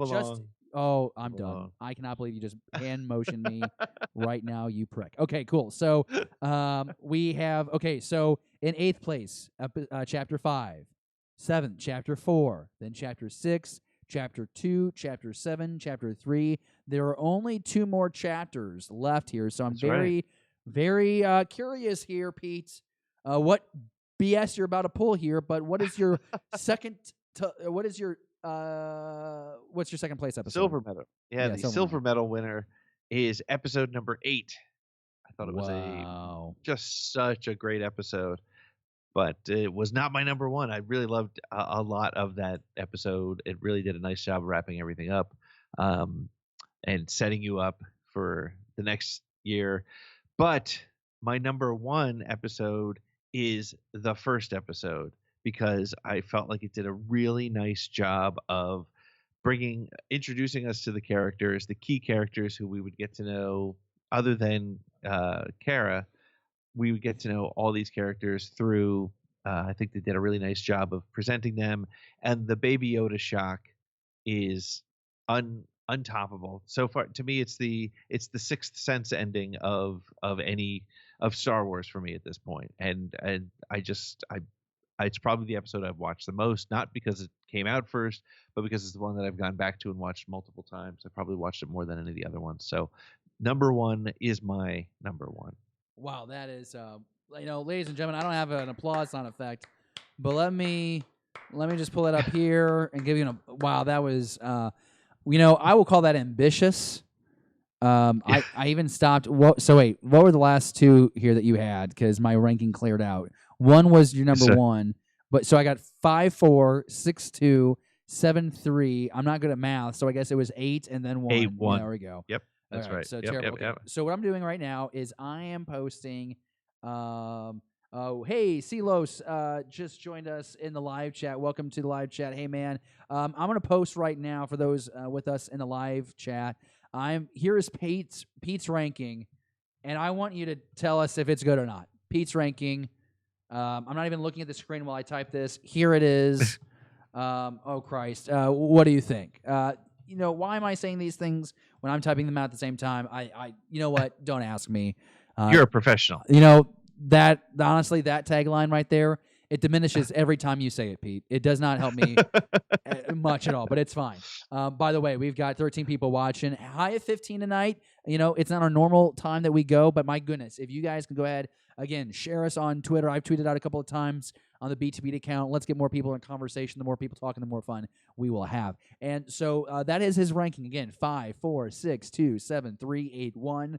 I think that's impressive. I guess it's my turn now. It is your turn. God, I can't wait to hear. I don't want to ruin this. I don't. Oh my God, I'm going to ruin this. Okay, right off the bat, chapter number 5. Here's what I'm going to tell you. It is my least favorite episode. 1, it means the least to the overall story. Yep. 2, the acting was weak. 3, there was not much dialogue. A lot of it was, you're tracking the speeders through the dunes and.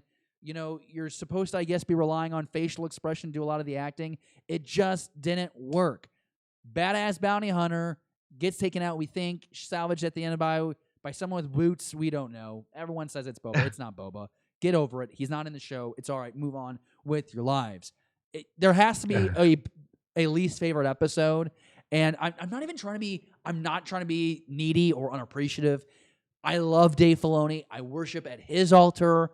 I want him to get every opportunity to do more live action Star Wars because I think a world where Dave Filoni can refine those skills with the storytelling skills that he already has, I think it could really be like just potentially maybe the best Star Wars story ever. I mean, because like it's like in a way like he gets what George wanted. He also understands like how silly George should get, but he also can like better like. He better digest what the fans say, so he doesn't do what the fans want. But he's like, I think this could work. Just look. Well, he's a fan first, yeah.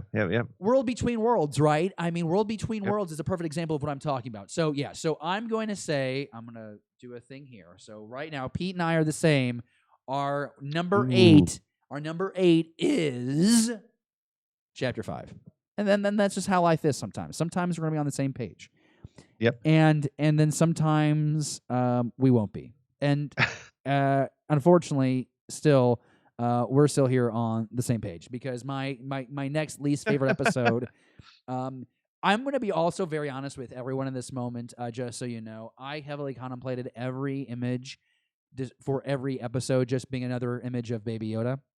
But I thought that one, that's overkill. The internet's already doing that kind of crap. So if you're watching the show, I had originally had every episode represented by Baby Yoda, and then I thought that would be a little too much Baby Yoda. So just bear with me here. But yeah, I got to go with Bryce Dallas Howard's episode. I'm not trying to be, man, it's just tough, man, because when you've enjoyed Chapter 3 and you see the action, the choreography there, you get some great deep dives with the lore. I think the best episodes have a common thread, which is the flashback that we get with the Mandalorian, and which explains obviously his fear of droids and some other things. This whole first off, the plot here of this chapter is the same of a Clone Wars episode that we got. It's like the same freaking thing, and then it's like it's Star Wars and it looks like a movie, but it's TV, so it's just ATST that is a threat, and then you got the pugs. Which, okay, I think the species looks awesome. If I said the wrong species title, please correct me in the live chat. I'm pretty sure they're called the pugs. They're cool. Like, they're dogs that walk vertically. I mean, I'm into it. Okay, they're scary as hell. I buy into it. I think that's something that the Mandalorian in general does really well. It's like it's giving us species that we know, species that we don't know, but it all feels very Star Wars, which was something I said during Force Awakens, and I said it a few times even in The Rise of Skywalker, which I like these movies. There were things that felt more Vulcan, more Star Trek-y than Star Wars. Yep. So that's just Yep. me. So, Pete, how am I doing so far? Or we're kind of on the same path here. So far, we're on the same page. Yeah. Yep. Don't insult me like that. I don't appreciate it. Okay, so here is. Well, that means I think you're right. So that's good. I appreciate that. I really do. I do. So here we go. My next one here is, and I think you're gonna be a little bit surprised here. This is where we start going a little bit different here. Chapter 2, the Mudhorn. There are some things in this chapter that I really enjoy. Okay. Again, we're getting some Mandalorian tidbits. With the armor, right? We get the egg. We're taking back Baby Yoda. But it's kind of like what you said. It felt like random events that just unlocked the ultimate goal. It was a little jarring to me. This was the first episode that Rick Famuyiwa did, which, there were some things that still worked. Like, I thought the humor worked really well. I really like Nick Nolte's character. I was really torn on this, if I'm being honest with you, because with having Creel in the episode, I wanted to rank it higher. I really did. But I think what is so distorting is go back and watch that sequence on the sandcrawler when he's climbing up. Sometimes it feels like the smallest thing in the world that he's climbing up, and then depending on the angle, it's like super far down. But then there's something about the perspective on how that was shot. It was jarring to me. I notice those things because of what I do for a profession. And again, I work in news broadcast. I am not an award-winning cinematographer. Like, I am not trying to preach that I am all-knowing. It's something that I caught, and it distracted me. For number 3 on my list from the bottom up is Chapter 2. Pete, you just rubbed your eyebrow in frustration. What's wrong, Pookie? No, I don't. Mine. I had number 2 at 1 above you, so it's. I think we're still tracking pretty close, man. Yeah. So just for a refresher, my least favorite episode was Chapter 5. Right. After that, my least chapter favorite was 4, and then Chapter 2, and so now it's like next. What? I'm giddy. I want to hear what your next one is. It's about building suspense, okay? Yeah. I'm going to take a second here. It's about building suspense, Pete. Wow. And I haven't learned how to do that quite well myself. But damn it, I'm trying. And I wish I had a drink too. I got talked into doing dry January. I'm trying to lose weight before the wedding, and it's like, I'm not going to lose weight if I drink. I'm not going to lose weight if I'm eating French fries. So I'm miserable now because of all these decisions I've made. Whoa, the screen went black. You know why the screen went black? Because I didn't have the graphic queued up for my next episode.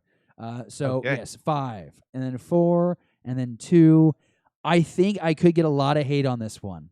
Uh-oh. I'm really terrified that I'm going to get hate on this one, but I think because you went first, it's going to work out in my favor. I'm going to put the Bounty Hunter episode here. This would be chapter number 6. So I guess I'm flip-flopping in a way the order that... we flip-flopped ours, yeah. That we're otherwise... It felt like a clone. I mean, it felt like TV. It felt like Star Wars TV, and it just... I've had an issue with The Mandalorian, and it's been solved, I guess, by the end of season 1, but it's like, why is it that The Mandalorian is so willing to do these other things to achieve his goal? Why doesn't he just shoot somebody? Like if it was me, like he probably has the ability to destroy that damn sandcrawler. Like the fact that his ship gets eaten up by the Jawas, they dismantle it, whatever. Okay, but he jumps through a lot of hoops that I would not expect the Mandalorian to go through, and this is one of them where he teams up with these rogues. He clearly has a past with them. At least one of them, she doesn't care for him that much. She wants to kill him. Right. They apparently all want to kill him. Now, there's some visual things that are really cool here. I also like the fact that Bill Burr's in this, and Bill Burr is like on the record for not liking Star Wars at all. He's in freaking Star Wars. I think he had a fun time. Jon Favreau's idea, he's like, hey, this would be so funny if you were in Star Wars. You think it's a moment where it sabotages it? He actually worked pretty well. They all felt like Star Wars bounty hunters. So I liked it, but you know what? I had to round up my bottom 4, and this is what happens. And this is what happens. Pete, I'm going to check in with you. How are you doing, bud? Are you okay? I'm doing good. I think we're close. But I do want to point out is that you and I, after this episode, we made a joke about Bill Burr being the guy from Boston, but he would probably come from a place called something like Boston. And then a week later, we went to go see The Rise of Skywalker, and Ochi was from Bestoon. So we were pretty close, man. We were there. I'd like to think that Ochi is from the same planet as Bill Burr. I can roll with that. Okay. My own headcanon. No, you're good. My next one, and this might be scandalous. I'm going with it though. Chapter 7. That's exactly what I had. Is it? Oh my gosh. This has gone from interesting to boring. Are you serious? Oh damn. Okay, well, it was bound to happen. Oh man, this could get ugly. Well, it might get ugly.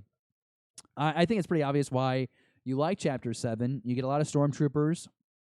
You're getting the team up that you've wanted for a long time. You get the Mandalorian. Wait, now I'm starting to blur things, but the Mandalorian does not reveal himself until Chapter 8, correct? That's correct. That is correct. Yep. But with Chapter 7, you still kind of get like the team coming together, and you get Grief and you get Cara Dune working together. I love this whole IG-11 gets reprogrammed. Like, I'm really into it. Nick Nolte, rip. He gone. He's gone. Yep. But, a good episode. Now, this is where I'm going to piss you off, and this is, let's have a conversation, okay? Because I'm putting the first one right here.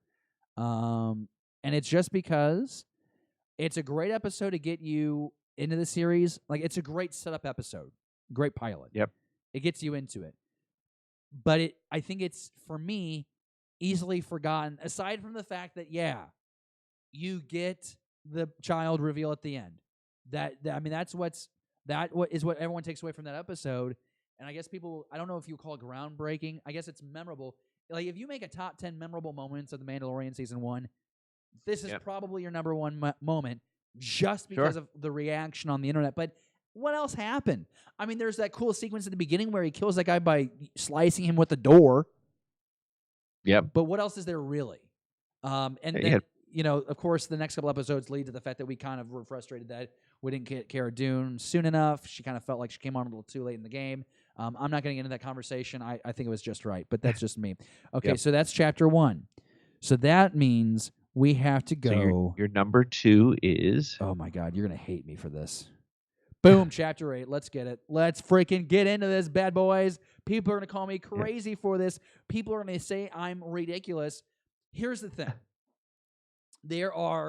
I love everything that I love the most about the series so far has to include the Armorer. I just think that she's a great character. I hope she survives what we see here in the season finale, and I hope we see her more in Season 2. But my favorite moments involve her. And we get some more explanation of just the Jedi. They were enemies of the Mandalorians. She gifts the Mandalorian with his signet and the jetpack. And that does a lot for me. I think because I'm friends with Jesse, and he talks about the Mandalorians to a nauseating level, bless his heart. But it's cool, and it's fun, and I'm into it. And I don't know all the EU stuff, all the retcon stuff that he knows, all the legend stuff. So I'm exploring this kind of like as a Padawan, and I'm freaking loving every moment we get it. We have the Mandalorian jumping into the air with a freaking jetpack, and he lands on the top of Moff Gideon's TIE fighter, and he brings that SOB down. What? Yeah, it was really cool. It was. Sorry, am I going on a rant? I'm going on a rant. No, that's fine. I love that I think I don't know who pointed it out today, but the wings popped out like they did on the toy. You just press the button. If you had the toy when you were a youngster, it might have rung true for you. Well, and you know what? And to this chapter's credit, it also brought into the Imperial troop transport, brought that into canon. which I think, I mean, Yep. like, as any, like, lover of the original Hasbro stuff, like, I think that is genius. I mean, we saw it in Rebels, but, like, live screen or live action, Sure. you know, it was pretty cool. So now I guess the cat's out of the bag. I guess I suck. Yeah. But I'm going to stand by this. I'm going to stand by the fact that Chapter 3 of The Mandalorian is my favorite chapter. You know, there are some things that you just see for the first time and you're like, damn, that's cool. Yep. And when you see, you know, Paz Vizsla, when you go into these like catacombs or whatever where the Mandalorians are hanging out, and you realize that it's not just like Mandalorian, but it's like many Mandalorian, and they're all armed, and you know, we can only go out one at a time. I love that. I ate that up. And again, you got moments with the flashback, Pete, of now, of course, now Chapter 8, you know, we obviously see who destroys the droid. It's a Mandalorian, saves our lead character, and then that's obviously how he becomes a foundling and a bounty hunter. You would think that would be in my number one. But to me, the skirmish in the streets between all the bounty hunters and all of the Mandalorians, best choreographed scene in the series. Yep. Okay, what are you going to tell me that it is that's better than that? Because I'll tell you what makes what makes that scene great to me is this whole what makes that episode great. Even though I had it at number 3, what makes the episode great is that the whole show is essentially and lives by and talks about the fact that it is a Western motif all the time. And when he's on the stagecoach shooting while the droid is rolling him forward, that to me, I love that bit. I thought that was great. All the bounty hunters circling. I mean, it was classic Western. I will give you that. You know, and it's also, and this should not be a factor. I'll be very honest with you. This should not be a factor. But Deborah Chow is directing Kenobi, and I watched that episode, and I saw how the characters behaved, and I saw the action choreography, and whether it is a very intimate, like, here's just like a character study on Kenobi in the you know, sands of Tatooine, or there are some like freaking ridiculous action sequences that we're about to see with Kenobi. She's at the helm of it. Awesome. Can't wait. Yep. Should not have any factor in this voting, but it does for me. Deborah Chow. I think, you know, we're going to get into it now. Apparently, we're going on longer than we anticipated tonight. But it seems like everyone's having a good time. You know, I don't think it's going to be too hard to sort out our official list because there's only a few episodes that are different between two of ours. I think we're pretty close. But what's interesting is we'll have to debate number 1, and I am willing to. You talked me into being able to move number 1 and number 3. I still believe that number 1 had a great action sequence. With the reveal of Baby Yoda, it is pretty wild. Would you be comfortable with moving number 8 to number 3 if we had 1, 3, or 3, 1, 8? How would that feel? Okay, so you're telling me that you think Chapter 1 is better than Episode 8, where we got the dark saber. You got Mandalorian with the jetpack. You've got 70 stormtroopers on scene with the E-Web, the freaking Mandalorian using an E-Web on Imperial troopers. You're going to tell me that episode is better than the first one? No, I'm going to tell you the first one was better than that episode. Yeah. Yeah, and I'll tell you why. Because you went to multiple worlds. You were pulled into the Mandalorian culture. You got your first taste of this character's background and where he's going. You had the Baby Yoda reveal. You had the Taika Waititi banter. So I still put it as my number 1. See this? Can you hear that? I'm tightening the lid on my permanent markers because I think you're high off the fumes all the way in New Jersey. Are you kidding me? The amount of detail, even. The amount of detail. I mean, you're going to tell me. And granted, I liked the first episode. But you're going to tell me that freaking the slug under the ice coming up. Listen, I think you have to take points off the first chapter with that bumbling fool at the very beginning be like, hey, yeah, take my credits. Hey, I can get you a nicer ship. You know, like, come on, dude. Like, let me tell you, when he got thrown in the carbon freezing chamber, I was freaking happy. Annoying. There's points off of Chapter 1. You got to give me something better than that.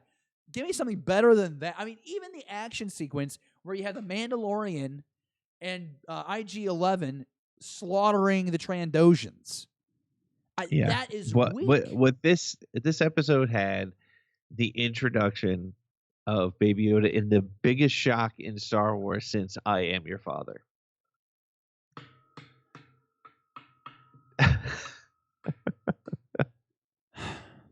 I get emotional.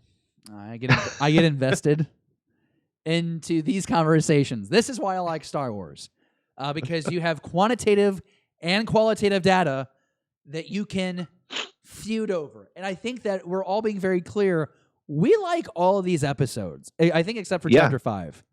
Yeah, I feel really bad because that one actor guy really just sabotaged that episode for me, and for us apparently too. But like we like it all. I just got done telling you that I've binge watched the entire series, loved it. Jesse is in the live chat. He's watched it like 3 or 4 times all the way through. Like he freaking loves it. Like we love Star Wars, but I love getting over these technicalities. You son of a gun. You awful monster, you. So you want me to make our list. You want our top 3 to be 318. That's what I'm thinking. Everybody's got 8 as their number 1. Well, that's where we differ already because we're saying that 3. We have it as number. I have it as number. What number do I have it as? I have it as number 3 on your list. 2. Number 2. We have 8 as number 2. It's just that 1 and 3 are 1 and 3 for us. Oh, yeah. God. Okay. All right. So in the live chat, okay, Dale Erdman is in the live chat, and I guess everyone's gonna break. Okay, everyone's siding with Pete. It seems as if the Yoda reveal trumps everything. So I'm going to switch it. The official show rank. Okay, here we go. All right. So I'm going to do this with everybody. Okay, because oh my God, I cannot believe I succumbed to the peer pressure. This is ridiculous. It's also the show is going so long. And we're having so much fun. Chapter 1 is not one Andy from Hollow Chronicles. It's not number 1 on this show. Maybe on your show, but it isn't here. Oh, my gosh. Okay, so here's how we're doing it. So, oh, my God, Pete, get the hell out of here. Stop antagonizing the crowd and the live chat. Pete's in there trying to plant seeds. This is bull, okay? I'm not getting cornered here. I win the day because my number 1 is being picked. I'll tell you that. I won that victory. Okay, so it's going to be 5. And then we're going to go with 4, okay? Yep. And then our next one on our list was we're going to go Chapter 2, I believe, yes. Are we comfortable with that still, Chapter 2? Yeah, I would put Bill Burr above that one. I could do that. Yep, I could flip that one. All right, cool. So we're there.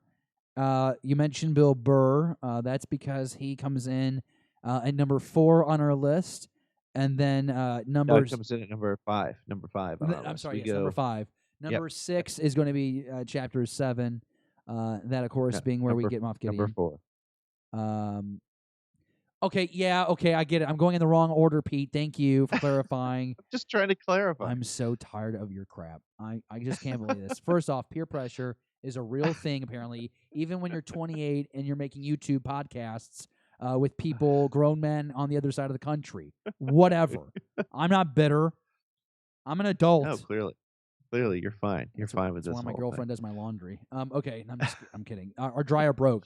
Our dryer, I kid you not, went up in flame. We had to put it out, and then she had. I mean, it was a small flame, but then she had to take her laundry away to do it. All right. So, anyways, all right. So, where are we? Chapter 7. Okay. So, in third place, we are going to say it's okay. All right. Chapter 8.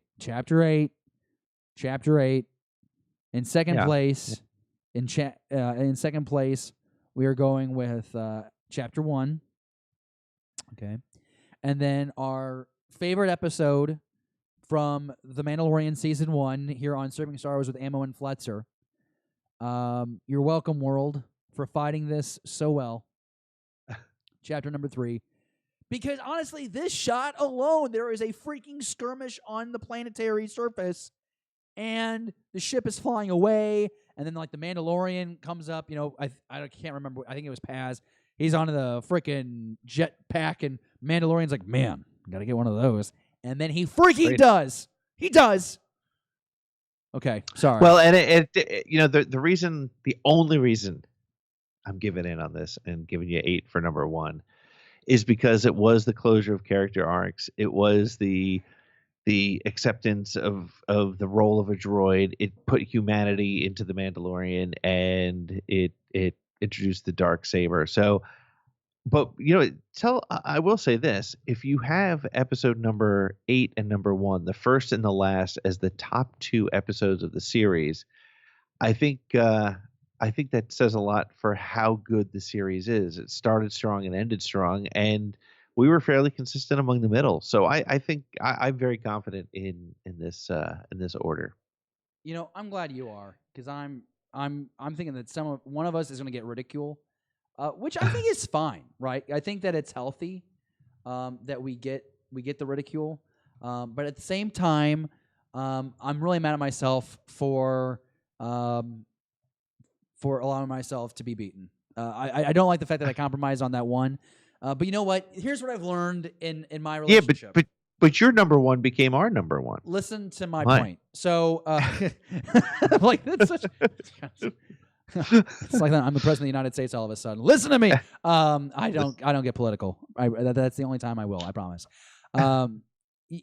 Compromise is central to a relationship, and what I've learned about compromise in a relationship, you will tell yourself that I am going to compromise here in this moment to make my other person happy.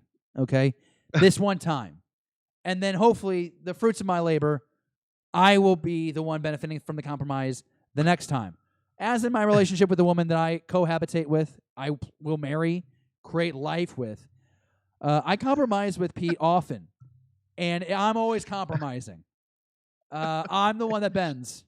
Really? I'm very flexible here. I am like a U.S. Olympiad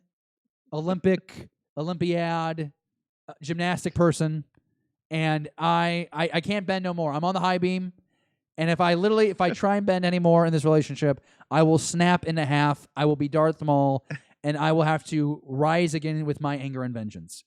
That was a little over dramatic. That was pretty dramatic. I like our ranking. I think that's a point. I like our ranking a lot. I think it's super fair. Here's my thing. I think that a lot of people would just say episode 8 because 1, it's most recent. 2, because the Darksaber is like such a cool reveal. But the whole Baby Yoda, the child, is such more of a phenomenon than the Darksaber. Like the ones of us that watch the Clone Wars and Rebels are like, oh my god, the Darksaber. Listen, like we've said, like freaking girl that I work with at work does not know anything about Star Wars. She uses Baby Yoda theme memes on her social media. So, my sister-in-law, when we walked out of Rise of Skywalker, said, "Where was Baby Yoda?" So, Baby Yoda wins. Period. End of story. Okay. So, I think you're fair. So, we've created this list, and now we have some awards that we want to hand out. And I try to make a graphic that was a certificate, but I got too excited with it, and it got really inappropriate, and so it's no longer an option. I just felt like I had to be transparent about that. But basically what Pete and I came up with was this idea of what if we did like an awards for the first season of The Mandalorian, and maybe this is something that we do with all the shows. I think they could be a lot of fun. But we got a few to hammer out here, and I want everyone to participate with us in the live chat, or if you're watching on the rewind, comment down below with your take. And of course, we want your list. How do you rank these episodes of The Mandalorian? On the rewind, comment down below. You won't regret it. Give us your list, ranking from your least favorite to your most favorite episodes of The Mandalorian. First category here, best actor and actress in The Mandalorian. Pete, you're on the hot seat. Best actor and actress. You don't want one or the other, right? You want well, one of don't each? you think we should do one of each? I feel like it's really think skewed. We absolutely should. Yeah. Yes.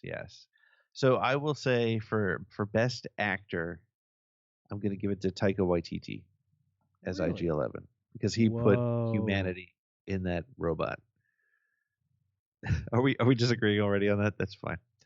Who's your best actor? It's just not what I was expecting, but I mean, like, I'm not attacking you for it. That's a good one.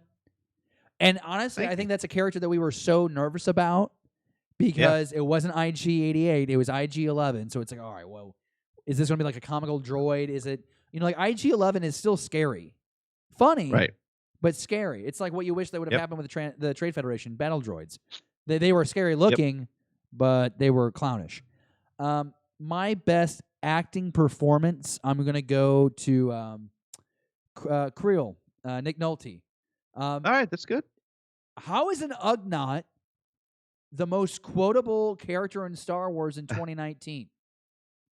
It's a good question. The last time we Very saw an good. Ugnaught was scraping through parts on Cloud City in Empire Strikes Back, helping Han out of the carbon freezing chamber.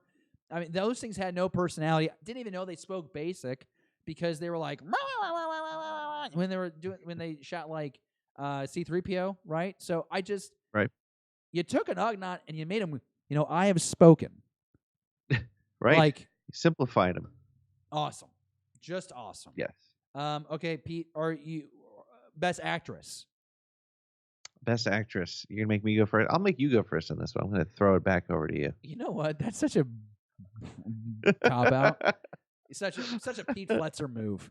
It really is. It's my Uh, signature move. If I'm being honest, oh man. See, I have my answer down, and I don't. I'm scared that this is going to upset a lot of people. Oh my gosh. Come on. I We're do. I so want to do this. Do I want to do this? Maybe I'm just being too sensitive. It's not Cara Dune. It's not. Nope, it's me not. either. It's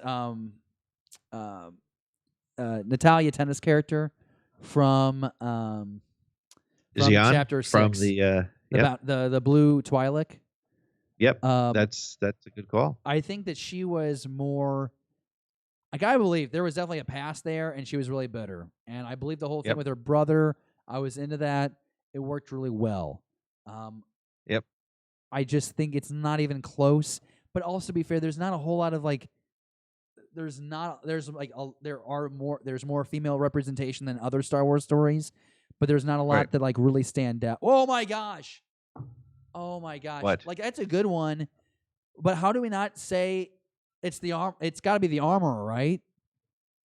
It really but should I be don't the think her armorer. acting was great. I didn't think her acting was great. I put her kind of in the Carl Weathers category. She has a helmet on her face. You can't see any. Well, okay, yeah, that's okay. Yeah, she is kind of stiff.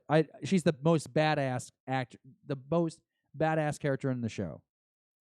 But that's not the category. It was best actress. So okay, we're gonna go Right. It with wasn't Natalia. wasn't Okay. most badass. That's right. Okay. So my selection, you picked my number 3. I'm gonna go with Julia Jones, who was Omera on whatever the planet was, where from what was one of the worst episodes, Chapter 4 of Bryce the Dallas Widow. Howard. The Widow. Yeah, chapter 4. Yep. Okay. I thought she was really good. I thought she was good. My close runner-up though was Amy Sedaris as the owner of the Docking Bay 35. I thought that was pretty good. No. Nope. Nope. Well, she didn't win though. But to me, it was Julie Jones. Thank So we're God. good. The live chat. I hope the live chat is just roaring right now because I cannot even believe he did that. Hey, we got JLS in the live chat with us. We also are joined with Bake the Snake. Wonderful. Glad to have you guys there. Pete, I'm going to throw it to you. Best supporting actor or actress. Best supporting. Okay, so we can go either way on this one, right? Yeah. Well, it can be either male or female. You're saying? Yep. Best supporting would probably be. I have to find his name here. Oh, Brian Posehn. Loved him as the speeder pilot. He was great. Oh, that was short-lived though, wasn't it? It was very short-lived. If you need somebody who was more, then I would say the cloner, Dr. You're such a prick. Pershing. I cannot believe you did that. Are you serious? Yeah. You can't do this thing where Why? you're like, because I hadn't gone yet, so you can't just like start throwing out. What if that was my character, you jerk? What? You What was can't it? Laugh. No, it's not. I'm Actually, I think of Werner Herzog. For Yeah, me, yeah. is the standout here. I would say it could be Giancarlo Esposito, but let's be honest, we haven't gotten a lot with Moff Gideon. That will come in season 2. But Werner Right. Herzog's Imperial, whatever we want to call him, ambassador or like diplomat, what if this, he is of the old regime. And the empire that he loved and was loyal to has fallen apart. And these 5 years later, he has some control. He seems to have some resources. We all ultimately learn that he's actually, I guess he's more of just a pawn, I guess, of Moff Gideon in a way. But I think his performance was just thrilling. It felt like you were watching a former Nazi trying to collect a relic, Yep. tied to Christ. It felt like that. I mean, it was like, it felt kind of like Indiana Jones in a way, like the same concept. And Yep. he was very believable. I thought he was like a legitimate threat. Yeah. It was like the bounty hunter kind of respected him. All the bounty hunters respected him. So you respected him. And I just thought it translated really well. Like everyone was like, wow, he belongs in Star Wars. Okay. You watch the series. Yeah, he belongs in Star Wars. So that's my pick. So my Brian Posehn has just been just crushed. All right, I can live with that. Wait, do you think I had a better one? Do you think I had the better one? Yes, you did. In this case, you definitely. You're so sweet. You're so I sweet. try. We you know, had you get angry and feisty. I have to throw you a bone every now and then. Okay, please don't ever say about anything about throwing a bone, especially like that's just gross. I don't care. I'm not a dog. I'm tired of you. This next category is best directing, and I think it's just a foregone conclusion, right? Deborah Chow. Yeah, Bryce Dallas Howard. I'm kidding. I'm kidding. Now there's going to be like some Bryce Dallas Howard fan in this live chat, or maybe it's Bryce Dallas Howard and she hates us now. You jerk! You can't be sarcastic. Maybe she's in here. Maybe she's like happy 2020 from Pete Channel, Mr. Pete Channel. Maybe he's Bryce Dallas Howard. I don't know. No, it's got to be Deborah Chow. Although Taika's episode was fantastic, Deborah Chow did it twice. I agree with you. I want to see more Taika Waititi directed Star Wars. Yeah, because just like that last scene with Gideon on the TIE Fighter, that was beautiful, stunning. Yeah, it really was, and did great. What with do you the think action. the chances are he gets one of the? Maybe he's got the 2022 movie. I hate when I think I've explained this before, but filler words. It's how the human brain works, and there's a spectrum. Right. Okay, so if you use or like or some other filler word, it's either because your vocabulary is so small you are not smart enough to dictate what the next word should be, or your vocabulary is so vast that you are having a hard time deciding what is the better word to use. On this show, right, we are trying to find the better word to use. Every time. What TT would be a great director for live action movie. I don't think it's going to be 2020, but I could definitely see him doing some kind of, it just depends on how these movies that Ward's reporting on, right? If it's kind of like in the same thread of like a bunch of Star Wars stories that come together to be this grand film, this a Star Wars equivalent of Endgame, then yeah, right. I want to see Taika Waititi directing one of those. He's also got Thor 4 he's working on right now. Would like to see him do Star Wars, yeah, for sure. I think he should be doing it. I hope to God he's doing something with Season 2. We know that Carl Weathers is directing in Season 2. We know Jon Favreau is directing in Season 2. I believe it's been confirmed that Dave Filoni has directing at least one episode in Season 2. So curious to see who comes back. I mean, does Deborah Chow get another one? Is Bryce Dallas Howard going to get another chance?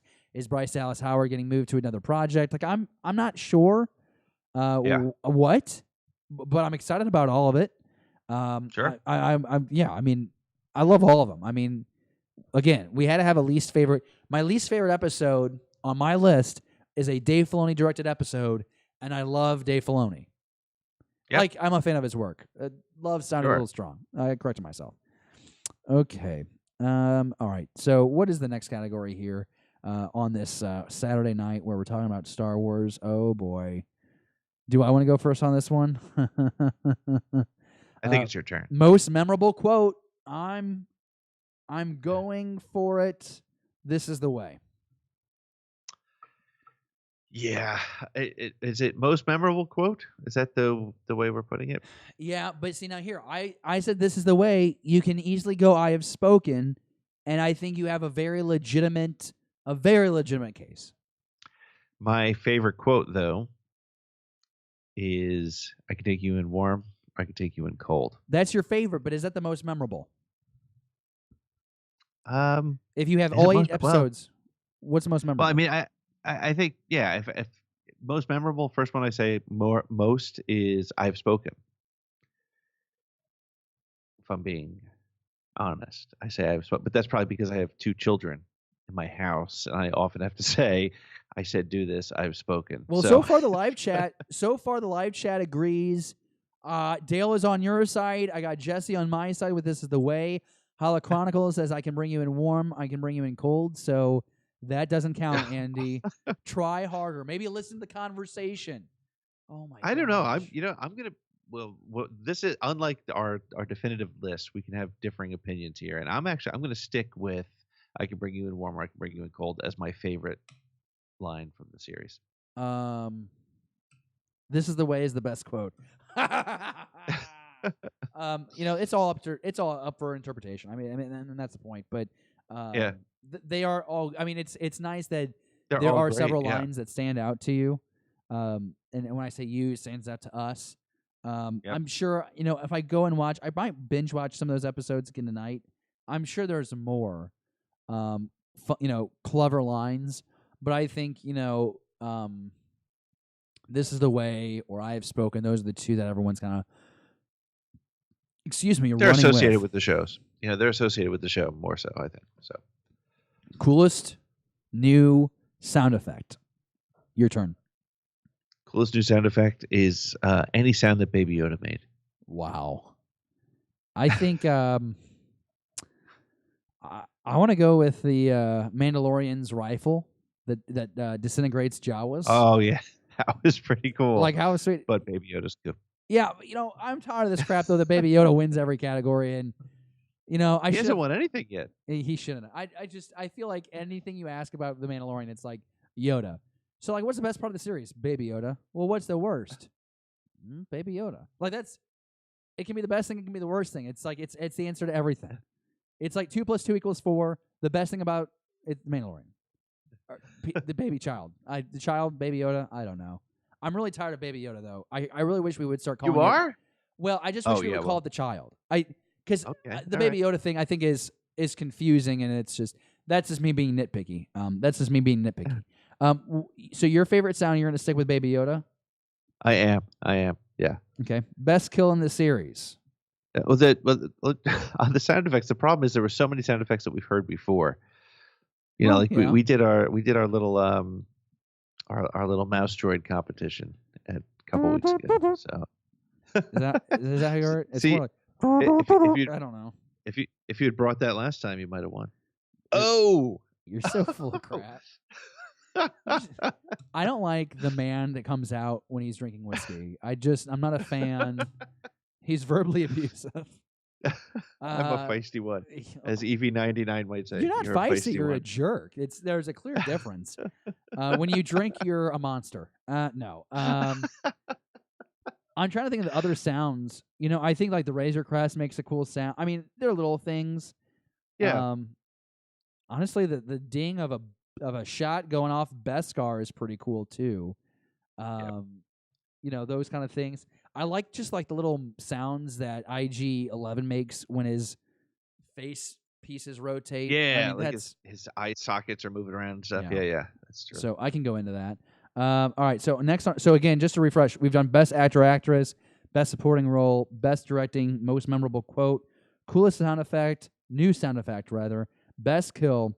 Now this is where we are maybe going to agree or disagree.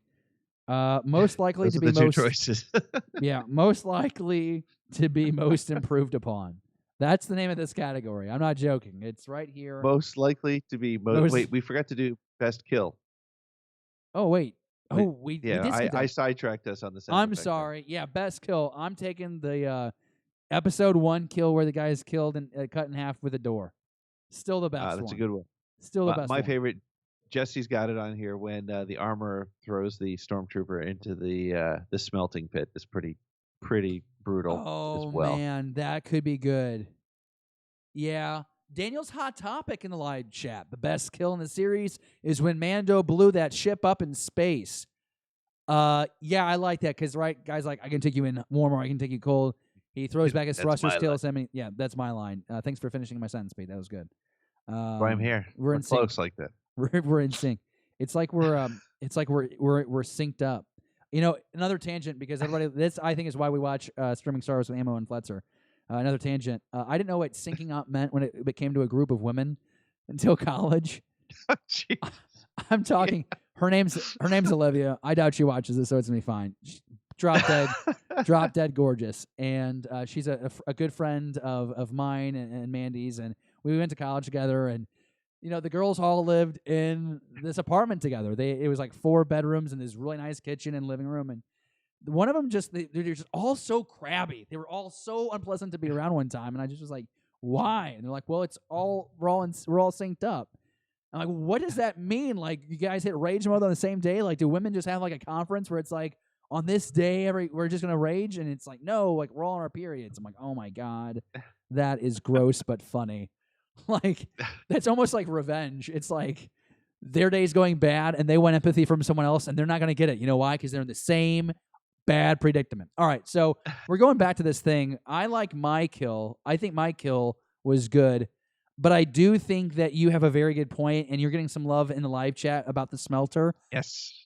But the Jawa disintegration. That was my actually the first Trandoshan was shocking. It was awesome. Yeah, I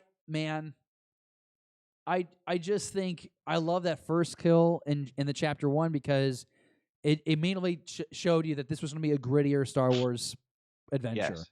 And that was really important to me.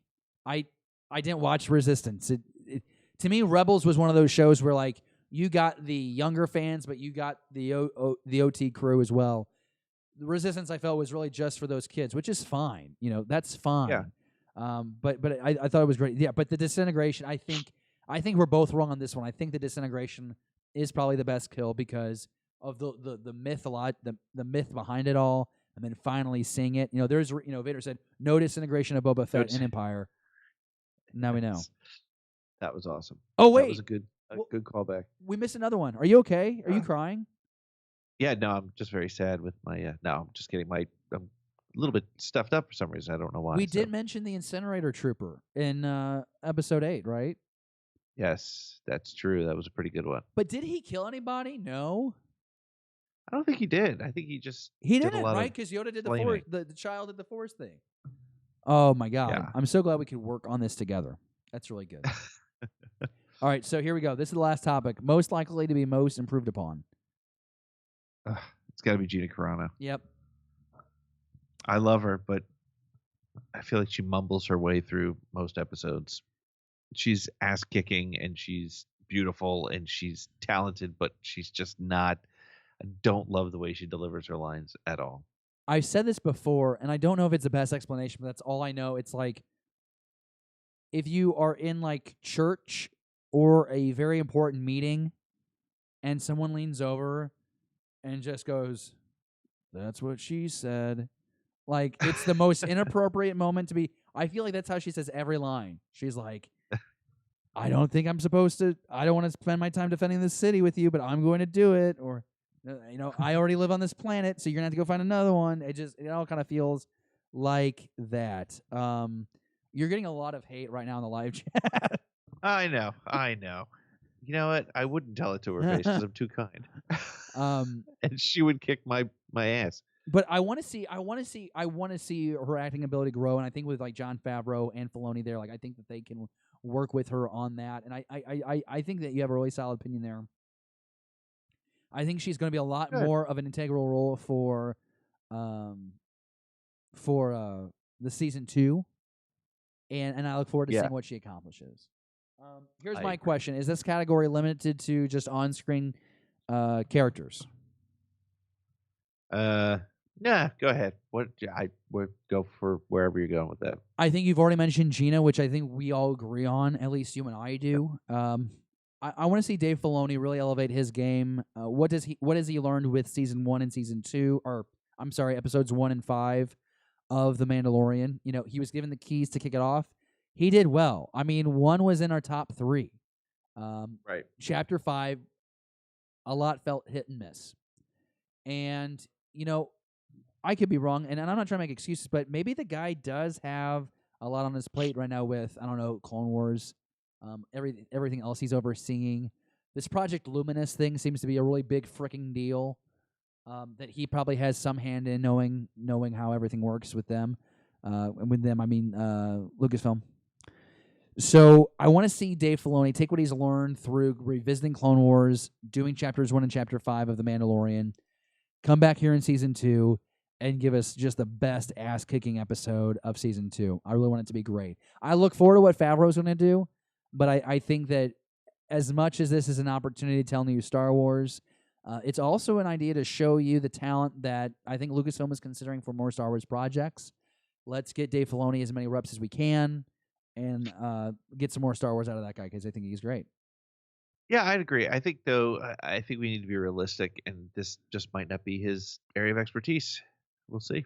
He may be good, like George Lucas. He may be a great storyteller, but not a great director. So let's give him some more reps. Let's see how it works, and see where it goes. Way to crap on that guy. That was really good. I was trying to be really Yeah, nice well, and you know, encouraging. I and think you're like, well, maybe chances he of him- just sucks.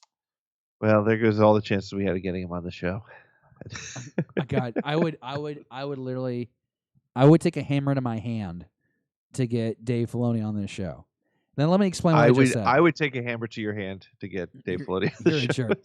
But let me. I don't like it when people are like, I would do anything for a ham sandwich right now. Would you do Right. anything? No.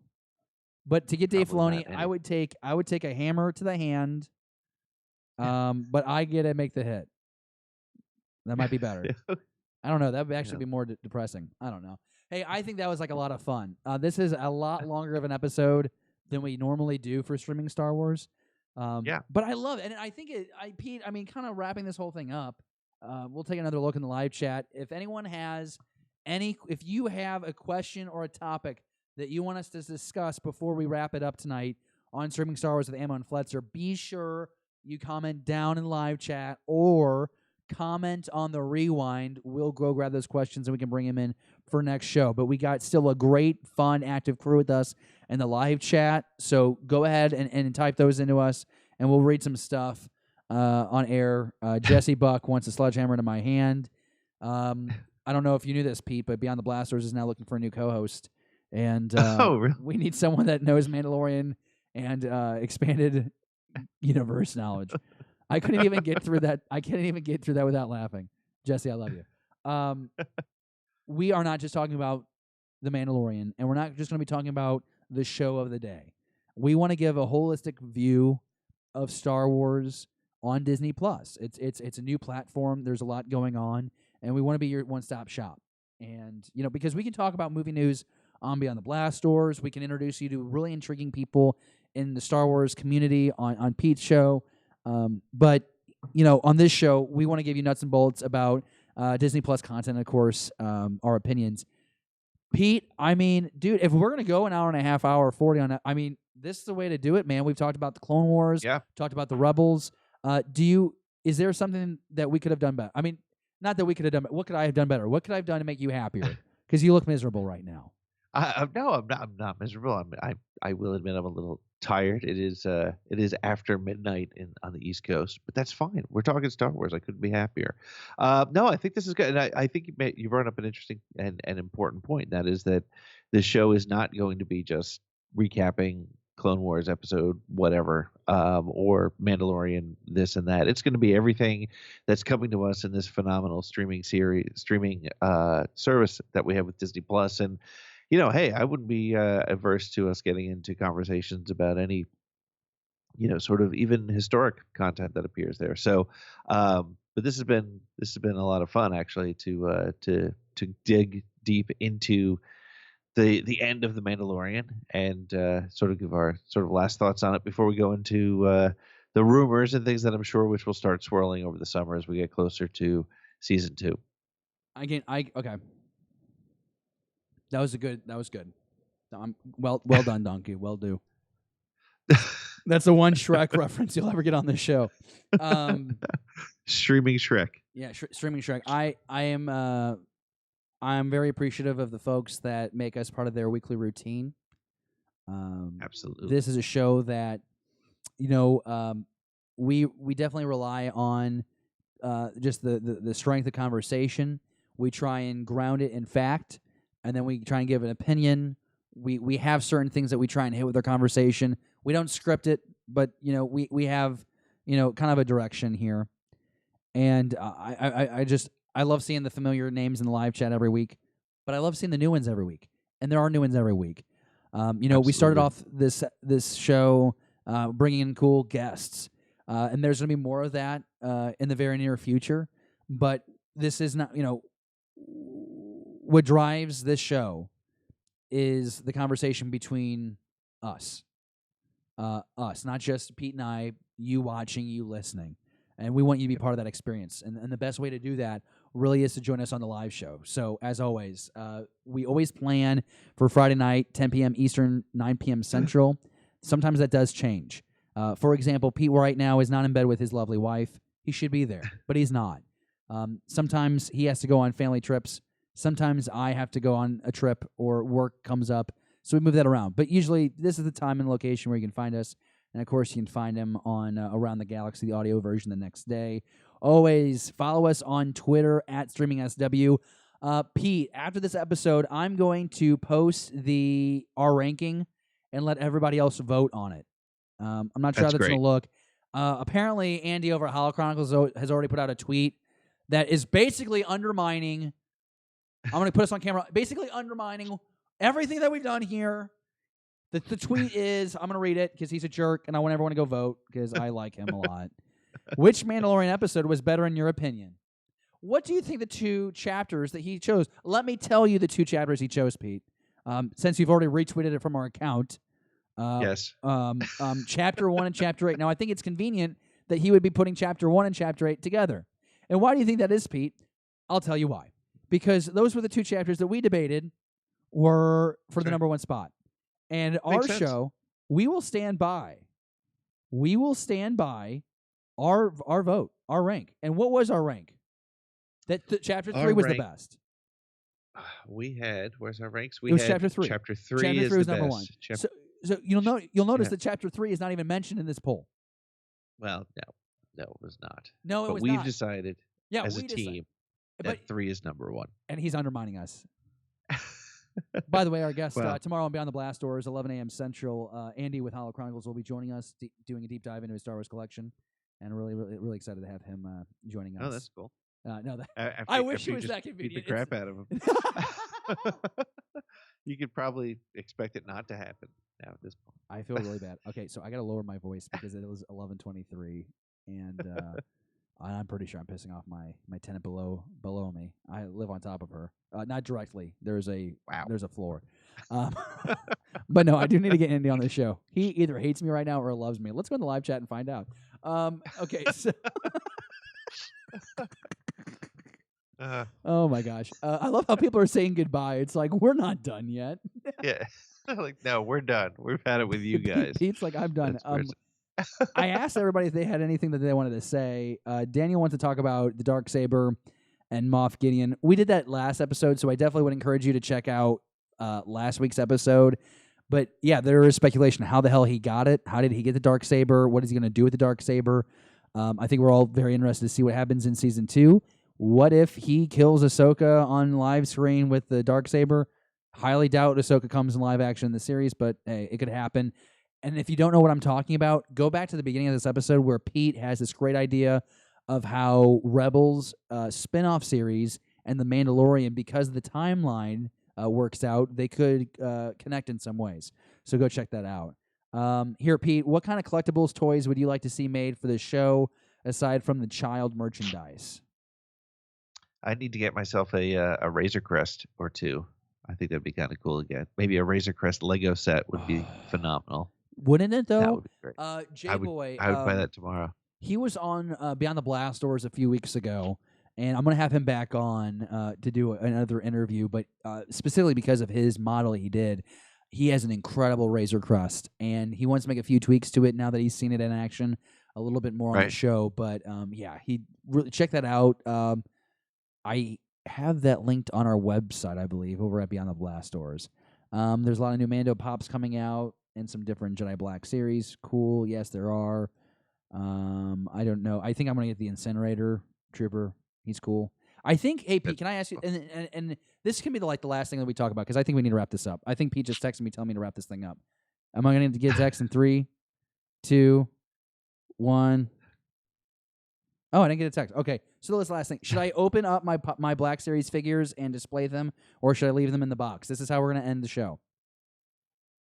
I keep them in the box just because they display pretty nicely, I think. Now, unlike my pops, which are all out and on shelves, but they're also, $7 to $10. So Very cool.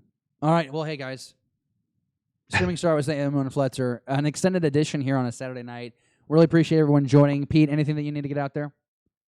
no, there's a new Around the Galaxy episode, which will hit on Tuesday. It's Marshall Julius and Mark Newbold, 2 British guys. We do a nice 2 different viewpoints on Rise of Skywalker and have a really great conversation. So that'll hit Tuesday of next week on the Around the Galaxy podcast stream. Be sure to check that out. Of course, podcast version of this show drops tomorrow.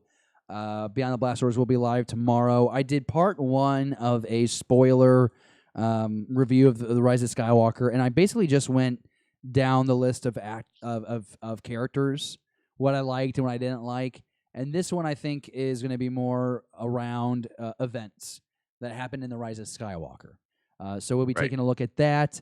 My hope then would be in a week when David and Jesse and I can get our schedules more in line, then we can get the 3 of us to really do a full thing. I kind of want us to do like a live on location thing. I'm trying to work it out with a local theater. We'll see if that actually works out, but I'm optimistic. So big thanks to Pete. Big thanks to Jesse, Andy at Hollow Chronicles, Tumet2, Dale Erdman, John Zazoop. We had, we had Daniel's Hot Topics in here. We had Mr. Rez. Happy 2020 from Mr. Pete channel. Is that do you have a channel that makes fun of you, Pete? Is that who that is? Do we know who that is? I have no idea who that person is, but they're probably all the you've got a strong opinion on everything. All the Phantom Menace people you've pissed off. Oh, Could God. be. It was only a matter of time before we brought that up. Hey, Streaming Star Wars, Ammo and Fletcher. It's once a week. We talk all things Star Wars, Disney+. Thank you for joining us on this Saturday night. We'll see you soon. May the Force be with you.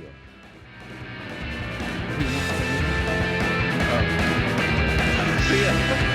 But that's all